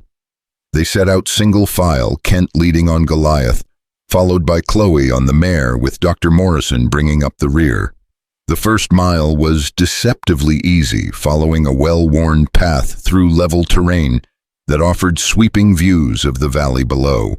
Silver Creek looked peaceful from this distance, its buildings tiny and insignificant against the vastness of the Montana landscape. But Chloe knew that peace was an illusion. Somewhere down there, Harrison Blackwood and his men were plotting her capture and the theft of her inheritance. Judge Patterson was preparing for a hearing that would determine her fate based on legal technicalities and railroad gold. And her father, if he was still alive, was hiding from the consequences of his desperate choices. The old mining road, when they finally reached it, was barely recognizable as a path at all. Years of disuse had allowed nature to reclaim much of it, and the recent snowfall had obscured what remained. Only Kent's intimate knowledge of the mountain's geography allowed him to find the route at all. "From here on, we go slow and careful," he announced, dismounting to examine the trail ahead. One mistake and we'll be collecting ourselves at the bottom of a ravine.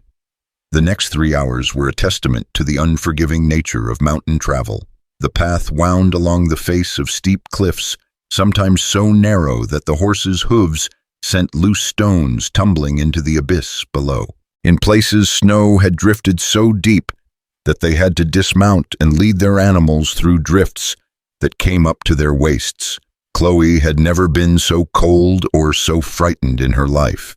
The altitude made her dizzy. The cold seeped through every layer of clothing to settle in her bones, and the constant awareness of the drop-off mere inches from the trail's edge kept her heart pounding with terror. But she pressed on, driven by the knowledge that retreat would mean surrender to forces that would destroy everything she had left. "How you holding up?" Kent called back during one of their brief rest stops. "Still breathing," she replied, surprised to find she could manage humor even in such circumstances. "That's the spirit. We're halfway there." The second half of the journey proved even more treacherous than the first. The trail descended sharply following a series of switchbacks that tested both human and animal endurance. Ice hidden beneath the snow made footing treacherous, and more than once Chloe felt her mare slip and scramble for purchase on the slick stone. It was during one of these moments of crisis that disaster nearly struck. They were navigating a particularly narrow section of trail when Chloe's mare stepped on a loose stone hidden beneath the snow. The animal stumbled its front legs going down, and for a terrifying moment, Chloe found herself sliding sideways toward the edge of the cliff.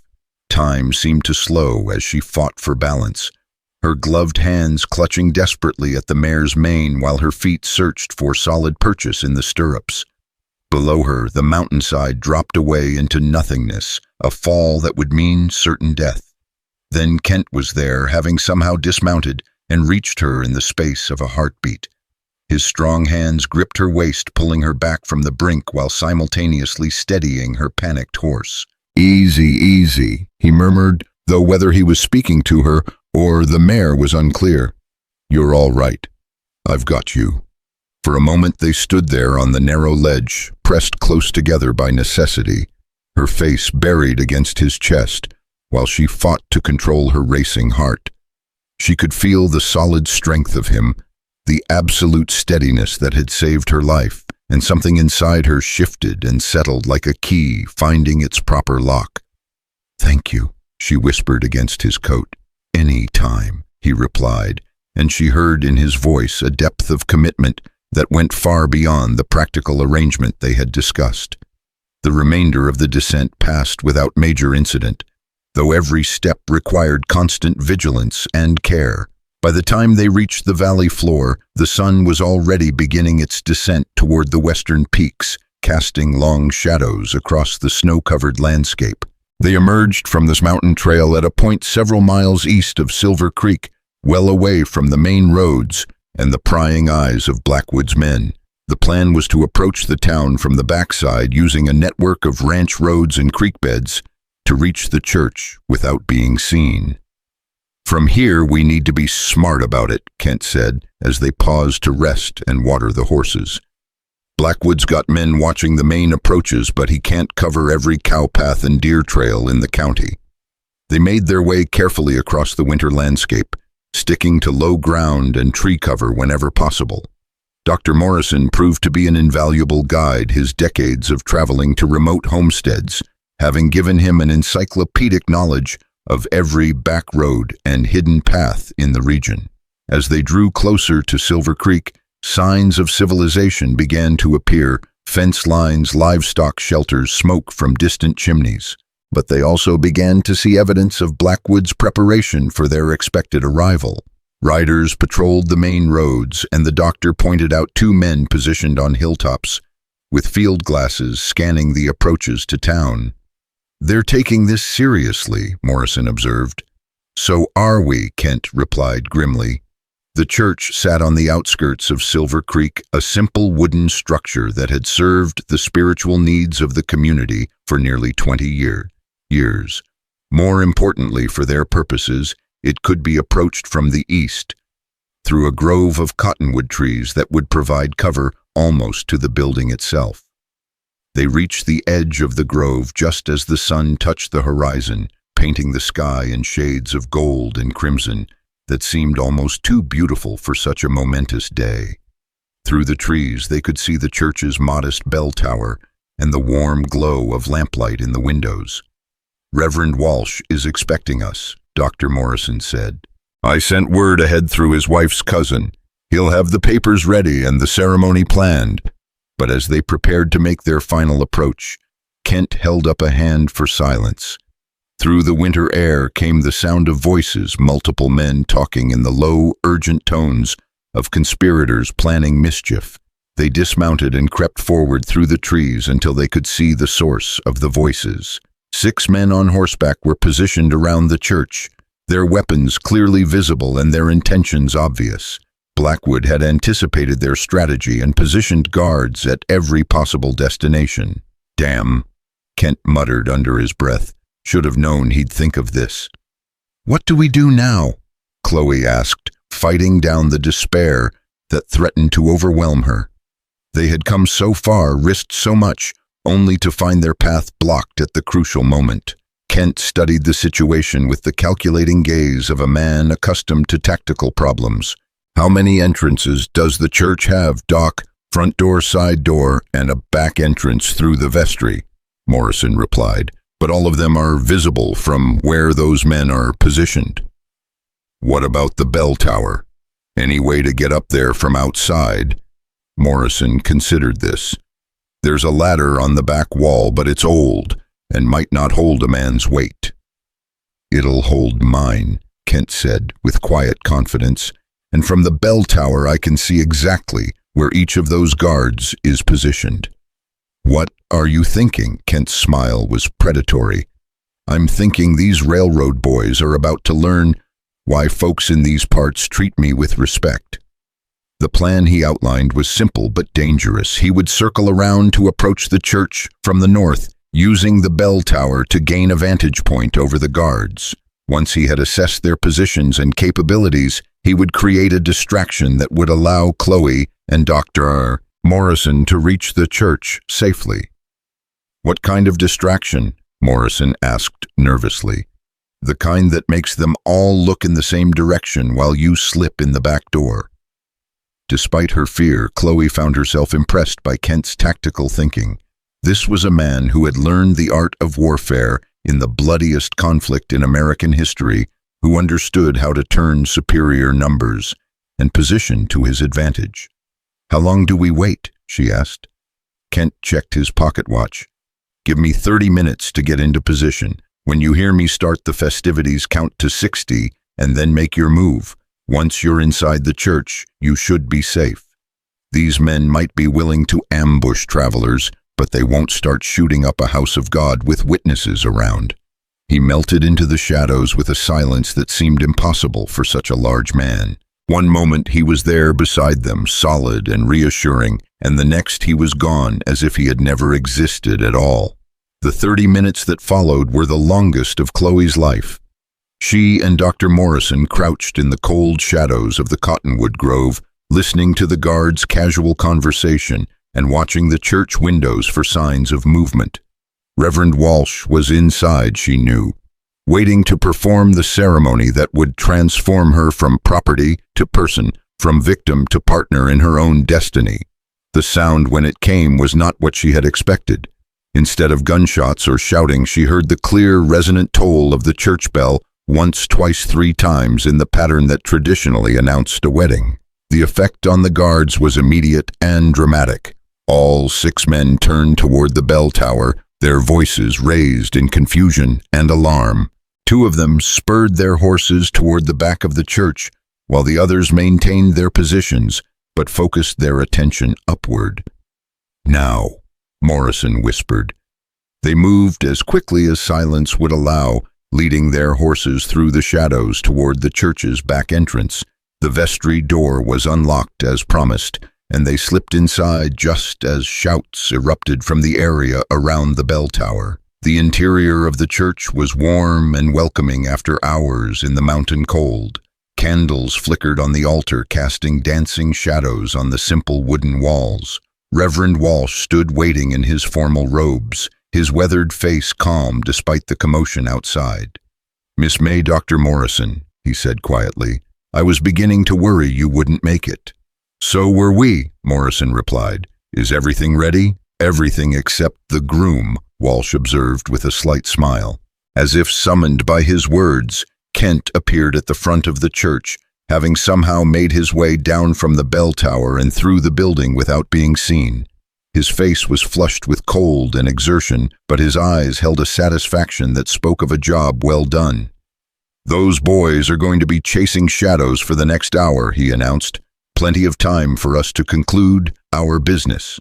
Reverend Walsh wasted no time in formalities. He had performed enough frontier weddings to know that circumstances didn't always allow for lengthy ceremonies or elaborate preparations, but what the service lacked in pomp, it made up for in sincerity and meaning. "Dearly beloved," he began, his voice carrying the weight of divine authority, "we are gathered here in the sight of God to join this man and this woman in holy matrimony."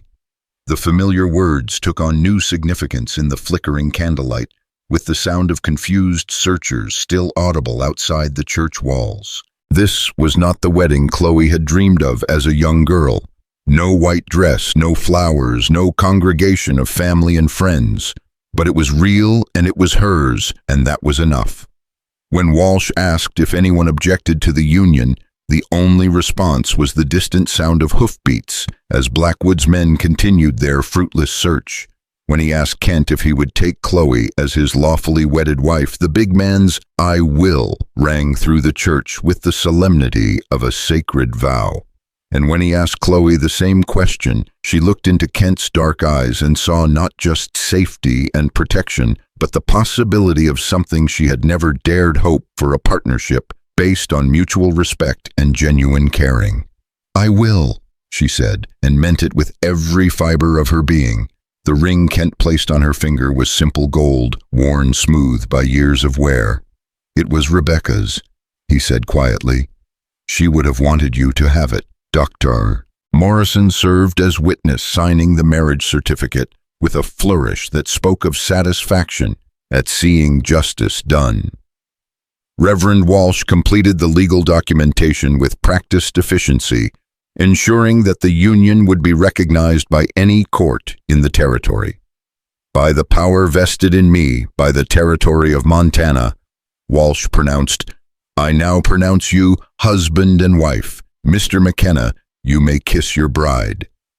The kiss was gentle, respectful, and surprisingly warm, a promise of partnership rather than a claim of possession. When it ended, Chloe found herself looking into the face of her husband, with a mixture of gratitude, hope, and something that might in time become love. "Mrs. McKenna," Kent said, testing the sound of her new name. "Mrs. McKenna." She agreed and discovered that she liked the way it sounded. The celebration was brief but heartfelt. Dr. Morrison produced a bottle of whiskey from his medical bag, and they toasted the union with tin cups borrowed from the church kitchen. Reverend Walsh offered his blessing and his promise that word of the marriage would reach the county clerk's office before morning. But their moment of triumph was interrupted by the sound of approaching horses, many horses moving with purpose and determination toward the church. "Sounds like our friends have regrouped." Kent observed his hand moving instinctively to his weapons. Through the church windows they could see riders surrounding the building, at least a dozen men heavily armed and clearly intent on enforcing Blackwood's will regardless of legal niceties. "This is Harrison Blackwood," came a cultured voice from outside. "I have a legal warrant for the arrest of Kent McKenna and the return of Chloe May to town for a competency hearing. Come out peacefully and no one will be hurt." Kent's laugh was harsh and humorless. "Competency hearing. That's rich coming from a man who makes his living stealing water rights from widows and orphans." He moved to the window and peered out at the assembled force. 12 men, well-armed, positioned to cover all the exits. "They're serious about this." "What do we do?" Chloe asked, surprised by how calm her voice sounded, despite the fear coursing through her veins. "We do what we came here to do," Kent replied. We make sure everyone knows you're now a married woman with all the legal protections that entails." He opened the front door of the church and stepped out onto the small porch, his imposing figure clearly visible in the lamplight. When he spoke, his voice carried across the churchyard with the authority of a man who had never backed down from a fight. "Blackwood, you're trespassing on church property with armed men. I suggest you reconsider your position." Blackwood urged his horse forward, his face a mask of cultured rage. "I have legal authority here, McKenna. Stand aside and let me collect Miss May for her court appearance." "Mrs. McKenna," Kent corrected with obvious satisfaction. "As of 10 minutes ago, she's my wife, legally married before God, and witnesses with all the proper documentation." The words hit Blackwood like a physical blow. His carefully laid plans, his legal maneuvering, his expensive lawyer from Denver, all of it rendered meaningless by a simple ceremony performed in a frontier church. "Impossible," he sputtered. "The wedding can't be legal. She's mentally incompetent, unable to consent to marriage." Dr. Morrison stepped onto the porch beside Kent, his medical bag clearly visible. "As the attending physician, I can testify that Mrs. McKenna is of sound mind and fully capable of making her own decisions. Any court in the territory will accept my professional opinion on the matter." Reverend Walsh joined them, holding the signed marriage certificate like a shield against injustice. "The union has been properly performed and witnessed. The documentation will be filed with the county clerk first thing in the morning." Blackwood's face contorted with rage as he realized the magnitude of his defeat. All his scheming, all his careful preparation had been undone by a simple act of legal marriage. The water rights he coveted were now beyond his reach, protected by laws that even his influence couldn't override. "This isn't over," he snarled. "I'll find another way." "No," Kent said quietly, but with absolute finality. "You won't. Because if you or any of your men come near my wife again, if you so much as speak her name in anger, I'll consider it a personal insult. And folks in these parts know how I handle personal insults." The threat was delivered without bluster or theatrics, but its impact was undeniable. Several of Blackwood's men shifted nervously in their saddles, clearly having heard stories about Kent McKenna's reputation for dealing with troublemakers. Blackwood himself seemed to deflate slightly, the reality of his situation finally penetrating his rage. He had overplayed his hand, alienated the local population with his heavy-handed tactics, and now faced the prospect of explaining his failure to railroad executives who didn't tolerate incompetence. "You'll regret this, McKenna," he said finally. "All of you will regret this." "The only thing I regret," Kent replied, "is not shooting you when you first rode into our valley with your schemes and your threats." Blackwood wheeled his horse around and spurred it toward town, his men following in disorganized retreat. The sound of hoofbeats faded into the distance, leaving behind a silence that seemed almost sacred in its completeness. "Well," Dr. Morrison said with obvious satisfaction, "that went better than expected." Kent turned to Chloe, to his wife, and she saw in his expression a mixture of relief, pride, and something deeper that she couldn't quite identify. "How do you feel, Mrs. McKenna?" "Free," she said without hesitation. "For the first time in my life, I feel completely free." As they prepared to return to the mountain cabin that was now truly her home, Chloe reflected on the extraordinary chain of events that had brought her to this moment. 3 days ago, she had been sold at auction like livestock, her future determined by the highest bidder.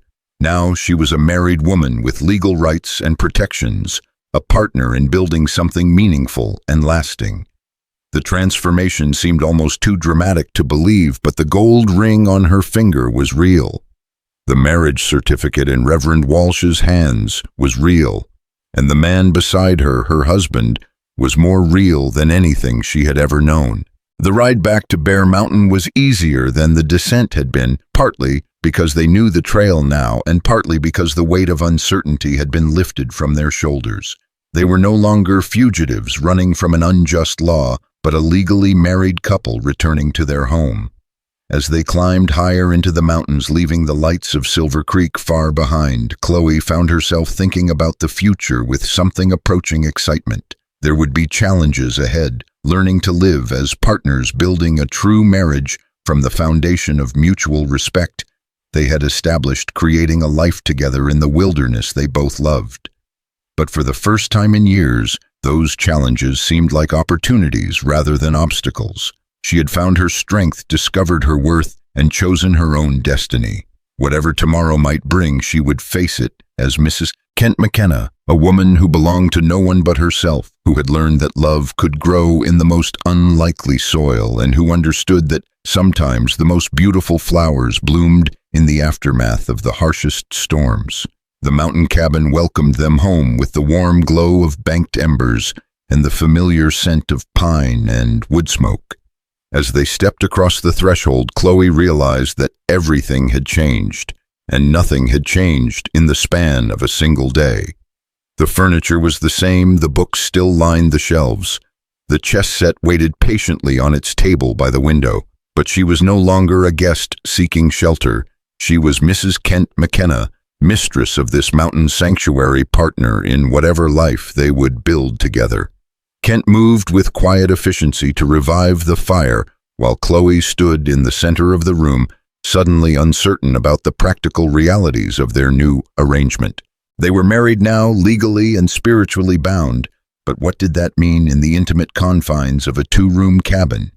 What were the expectations, the boundaries, the unspoken rules that would govern their daily existence? "You're thinking too hard," Kent observed, glancing up from the fireplace where flames were beginning to catch and dance. "I can practically hear the gears turning in your head." "I'm just trying to figure out how this works," she admitted. "I've never been married before. I don't know what you expect, what I should do, how to be a wife."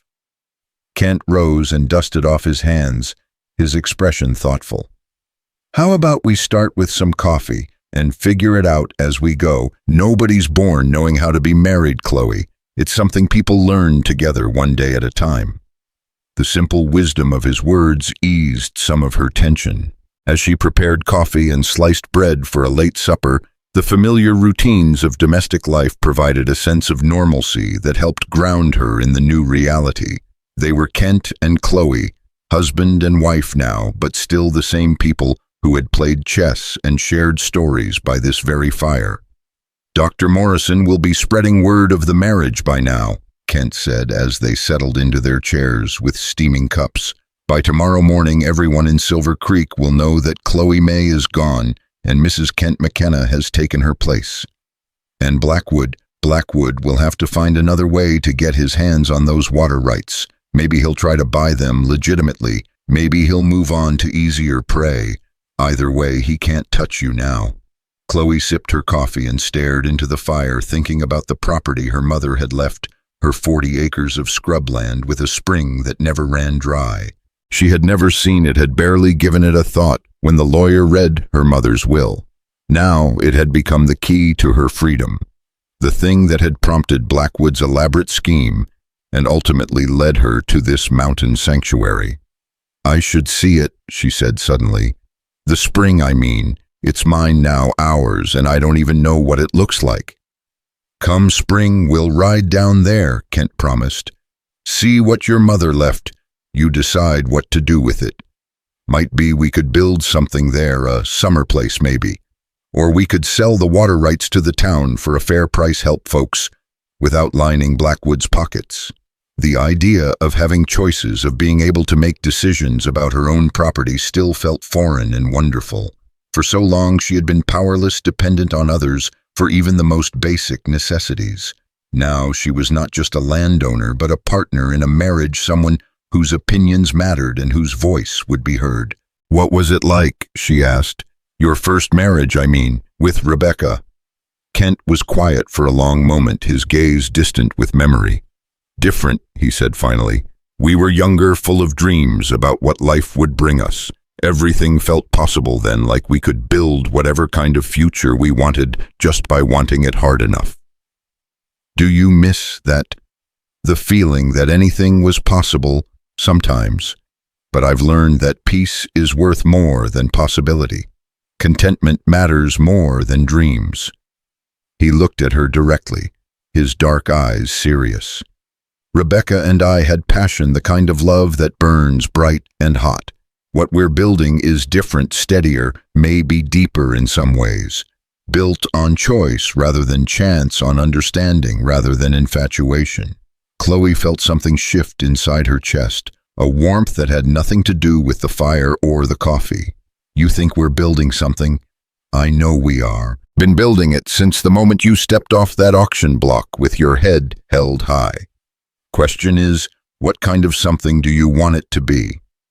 It was such a Kent question, direct, honest, inviting her to examine her own heart and speak her truth. She set down her coffee cup and really considered the answer, thinking about the man who had rescued her from humiliation, who had offered her safety without demanding payment, who had married her to protect her rights while promising to respect her autonomy. I want it to be real, she said finally. Not just convenient or practical, but real. I want us to matter to each other, to build something that honors both Rebecca's memory and whatever future we might have. That's a good want, Kent said quietly. A worthy want. They finished their coffee in comfortable silence, the fire crackling softly between them while snow began to fall again outside the windows. It was not the violent storm that had marked their first days together, but the gentle, persistent snowfall that spoke of winter settling in for a long stay. I should check on the animals, Kent said, eventually rising from his chair. I'll come with you. The offer seemed to surprise him. You don't need to. It's cold out there, and the work's not particularly pleasant. I'm your wife now, Chloe said, pulling on her heavy coat. Your burdens are my burdens. Your work is my work. Besides, I need to learn how things are done around here if I'm going to pull my weight. The barn was warm and filled with the comfortable sounds of animals settling in for the night. Goliath nickered a greeting, extending his massive head for the handful of oats Kent offered. Bessie the cow lowed contentedly from her stall, and the chickens rustled sleepily in their roost. They're beautiful, Chloe said, watching Kent move among the animals with easy familiarity. I've never been around livestock much. We never had the money for more than a few chickens back home. They're good company, Kent replied, scratching Goliath behind the ears. Don't judge, you don't lie to you don't want anything from you but food and water and a bit of kindness. Sometimes I think they're better companions than most people. As they worked together, Kent showing her how to check the water troughs, how to distribute hay, how to secure the barn against predators, Chloe felt a sense of rightness settling over her like a warm blanket. This was honest work, necessary work, the kind of labor that produced tangible results and genuine satisfaction. You're a natural, Kent observed, as she successfully coaxed one of the more skittish chickens back to its roost. Most town folks are afraid of farm animals, but you move around them like you've been doing it all your life. Maybe I have been, in a way, taking care of Ma when she was sick. Managing the house when Pa was too drunk to function. It's all about reading what something needs and providing it, isn't it? Kent paused in his work, a forkful of hay halfway to Bessie's manger, and looked at her with an expression she couldn't quite interpret. That's exactly what it is. And it's exactly what makes a good partner, too. Back in the cabin, they went through the awkward ritual of preparing for their first night as a married couple. Kent banked the fire while Chloe tidied the kitchen, both of them moving carefully around the unspoken question of sleeping arrangements. Finally, Kent cleared his throat. About tonight, he began, his voice uncharacteristically uncertain. I want you to know that nothing has to change just because we're married now. You can keep your room, keep your privacy for as long as you want it. We'll take things at whatever pace feels right to you. The relief she felt was overwhelming, but so was something else, a small unexpected pang of disappointment. Not because she was ready for intimacy, but because his careful distance reminded her of all the reasons why someone might not want to share a bed with her. Her size, her inexperience, her complete lack of the feminine graces that men supposedly valued. "Thank you," she said, hoping her voice didn't betray the complexity of her emotions. "That's very considerate." "It's not about consideration," Kent said gently. "It's about respect. What we have is good Chloe, real and solid and worth protecting. I won't risk damaging it by pushing for more than you're ready to give."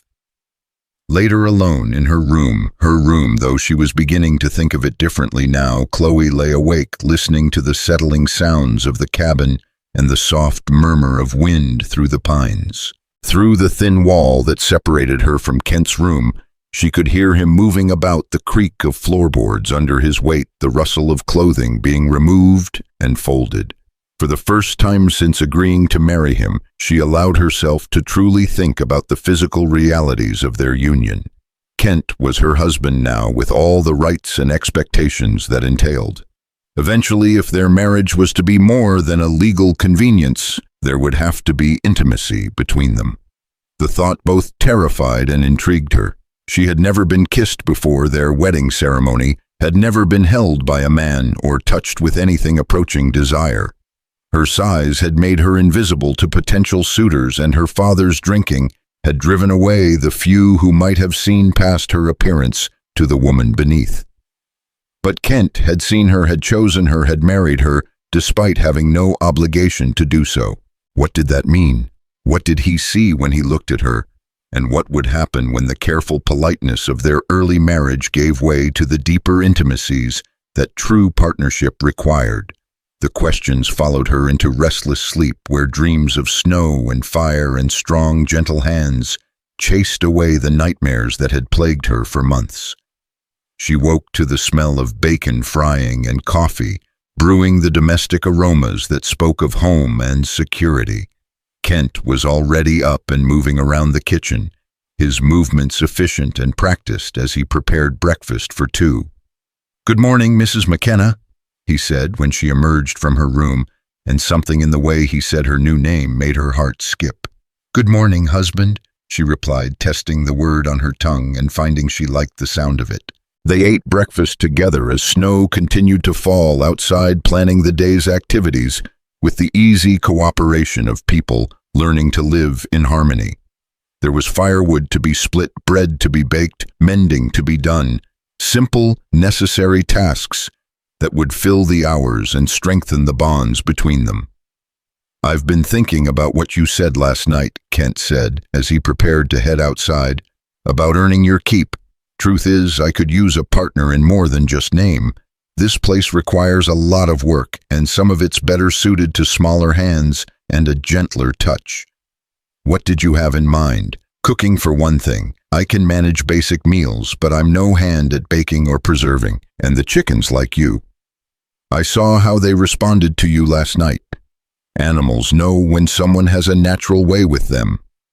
The idea of having real responsibilities, of being needed for something more than her inheritance, filled Chloe with excitement.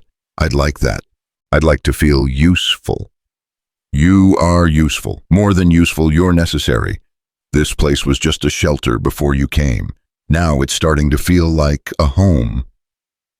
The weeks that followed established the rhythm of their married life. They worked together during the day, sharing tasks and responsibilities with the easy cooperation of people who understood each other's strengths. Kent taught her to split kindling and tend the animals, while Chloe brought her domestic skills to bear on cooking and preserving and the 100 small tasks that made a house into a home. In the evenings, they read together by the fire, played chess, and talked about everything from philosophy to practical matters like crop rotation and animal husbandry. Kent proved to be not just educated but wise, with insights born of hard experience and careful observation. Chloe found herself opening up in ways she never had before, sharing thoughts and dreams she had never dared voice. "I used to think I was broken," she admitted one evening as they sat before the fire, she with her mending and he with a book of poetry. "Too big, too awkward, too different to ever really belong anywhere. What do you think now?" "Now I think maybe I was just in the wrong place, like a mountain flower trying to bloom in desert soil." Kent looked up from his book, his dark eyes warm with understanding. Rebecca used to say that God doesn't make mistakes, only mysteries. Maybe some of us just take longer to figure out what we're for. The casual way he spoke of Rebecca no longer caused Chloe pain. Instead, she found herself grateful for the woman whose love had taught Kent how to be gentle, how to see worth in unexpected places, how to build something beautiful from the materials at hand. Rebecca's memory was not a rival, but a teacher showing Chloe what their marriage could become if tended with care and patience.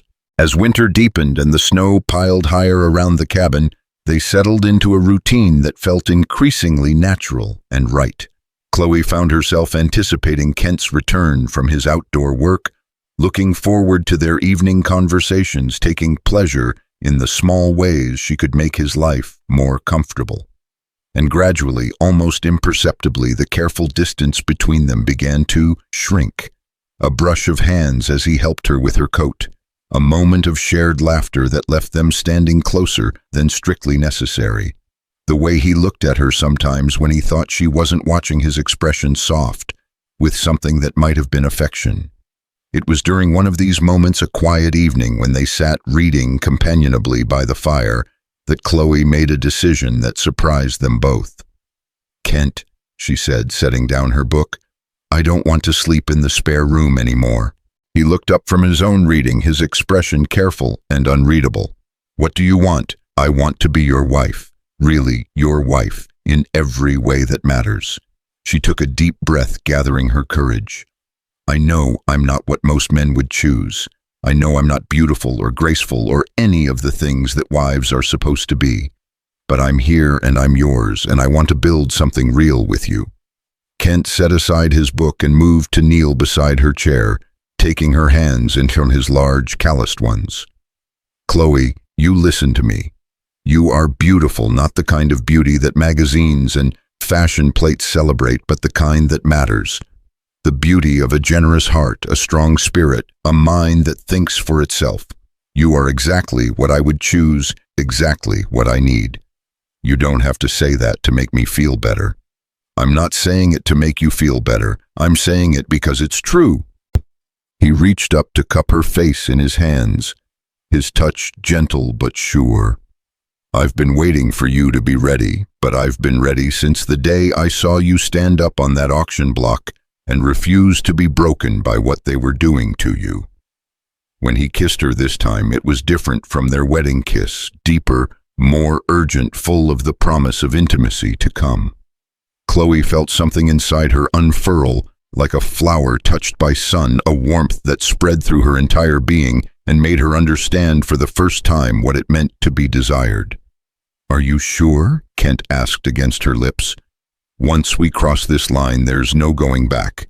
We'll truly be married in every sense of the word." "I'm sure," she whispered. "I've never been more sure of anything in my life." He lifted her, then carrying her to his room. Their room now, with a tenderness that took her breath away. In the soft light of the oil lamp, he showed her what it meant to be loved. Not despite her flaws, but because of her wholeness, not as an object of pity, but as a woman worthy of desire and devotion. Later, as they lay entwined in the darkness, Chloe marveled at the transformation that had brought her to this moment.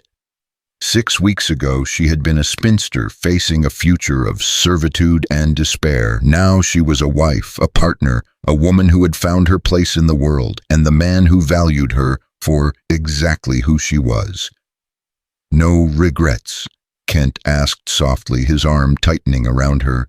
"Only one," she replied, surprising him. "What's that?" "I regret that it took so long for me to find you. All those years of believing I was worth nothing when I could have been here building this life, being loved by you." "Everything happens in its own time," Kent said, pressing a kiss to the top of her head. "We found each other when we were ready, when we could appreciate what we have. That's what matters." Spring came late to the mountains that year, but when it finally arrived, it brought with it a transformation that seemed to mirror the changes in Chloe's own life. The snow melted to reveal a landscape of impossible beauty, wildflowers carpeting the meadows, streams running clear and cold, the air itself seeming to sparkle with possibility. They made their promised journey to see the spring that had indirectly brought them together, riding down familiar trails that looked entirely different, dressed in their spring finery.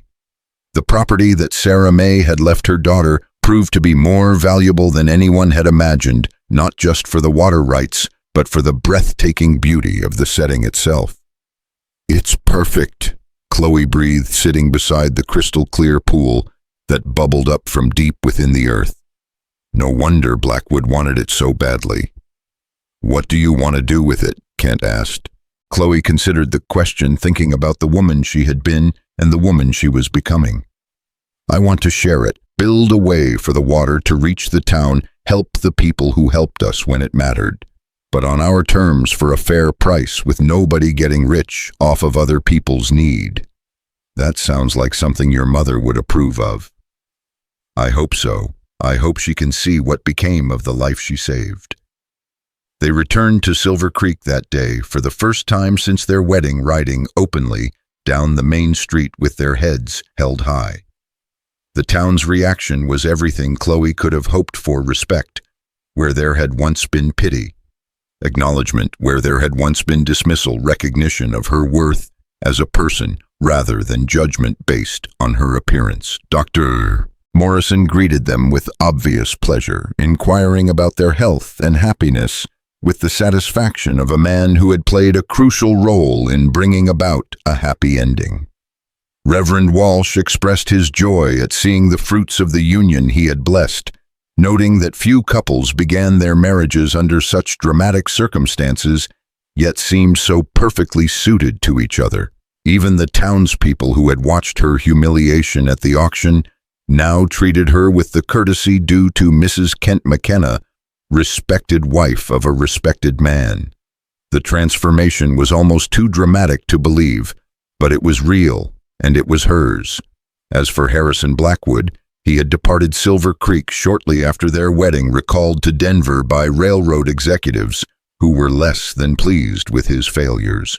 The Continental Railroad eventually negotiated a fair contract for water rights with Kent and Chloe, paying a reasonable price for access that would benefit both the company and the local community. Luther May never returned to Silver Creek. Some said he had died of exposure in the mountains, others that he had found work in mining camps farther west. Chloe chose to believe that he had found some measure of peace, that the guilt over what he had done to his daughter had eventually led him to the kind of redemption that was still possible for those willing to seek it.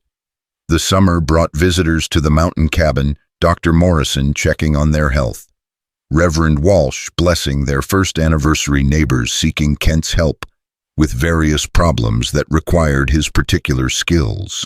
Each visit reinforced the reality of their place in the community, their acceptance as a couple who had earned their happiness through courage and choice. But the most meaningful moments came in the quiet times when it was just the two of them, working together in their garden, reading by the fire, planning for the future they would build together. They talked of children who might come, of improvements to the cabin and the land, of the ways they could continue to serve their community while maintaining the sanctuary they had created. "Do you ever miss it?" Chloe asked one evening as they sat on their porch, watching the sun set over the mountains. "The life you had before, when you could be alone with your books and your thoughts?" "Never," Kent replied without hesitation. "I thought I wanted solitude, but what I really wanted was peace. And I found that with you.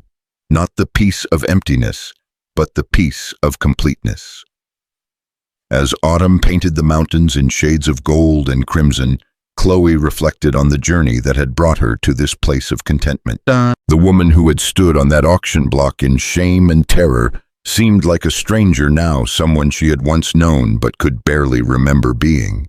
In her place was Mrs. Kent McKenna, a woman who knew her own worth and had found someone who valued it. A woman who had learned that love could grow in the most unlikely soil, that courage could transform the most desperate circumstances, and that sometimes the most broken hearts could heal into something stronger and more beautiful than they had ever been before. On the first anniversary of the day Kent had bought her freedom, they returned to Silver Creek not as fugitives or strangers, but as respected members of the community coming to visit friends. The town square where her nightmare had begun was now simply a place of commerce and ordinary life, holding no more terror for her than any other gathering place. As they stood together where the auction block had once been, Chloe felt the final chains of her past fall away.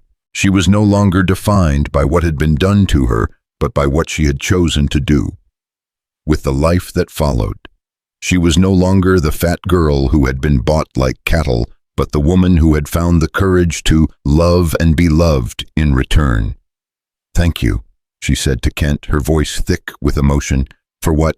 For seeing me when I couldn't see myself. For believing I was worth saving when I had given up believing it. For showing me that even the most broken things can be made whole again." Kent pulled her into his arms there in the town square, kissing her with a passion that spoke of enduring love rather than desperate gratitude. When they broke apart, they were surrounded by the warm smiles of townspeople who had witnessed their transformation from tragedy to triumph. "Come on, Mrs. McKenna," Kent said, taking her hand. "Let's go home." And as they rode back up into the mountains that had sheltered their love and witnessed their growth, Chloe knew that she truly was going home, not just to a place, but to a life she had chosen, to a love she had earned, to a future that belonged entirely to her. The woman who had once believed herself worthless had discovered her true value. The girl who had stood alone on an auction block had found her place in the world, and the heart that had once seemed too broken to mend had healed into something strong enough to hold a lifetime of happiness. In the end, that was the greatest transformation of all.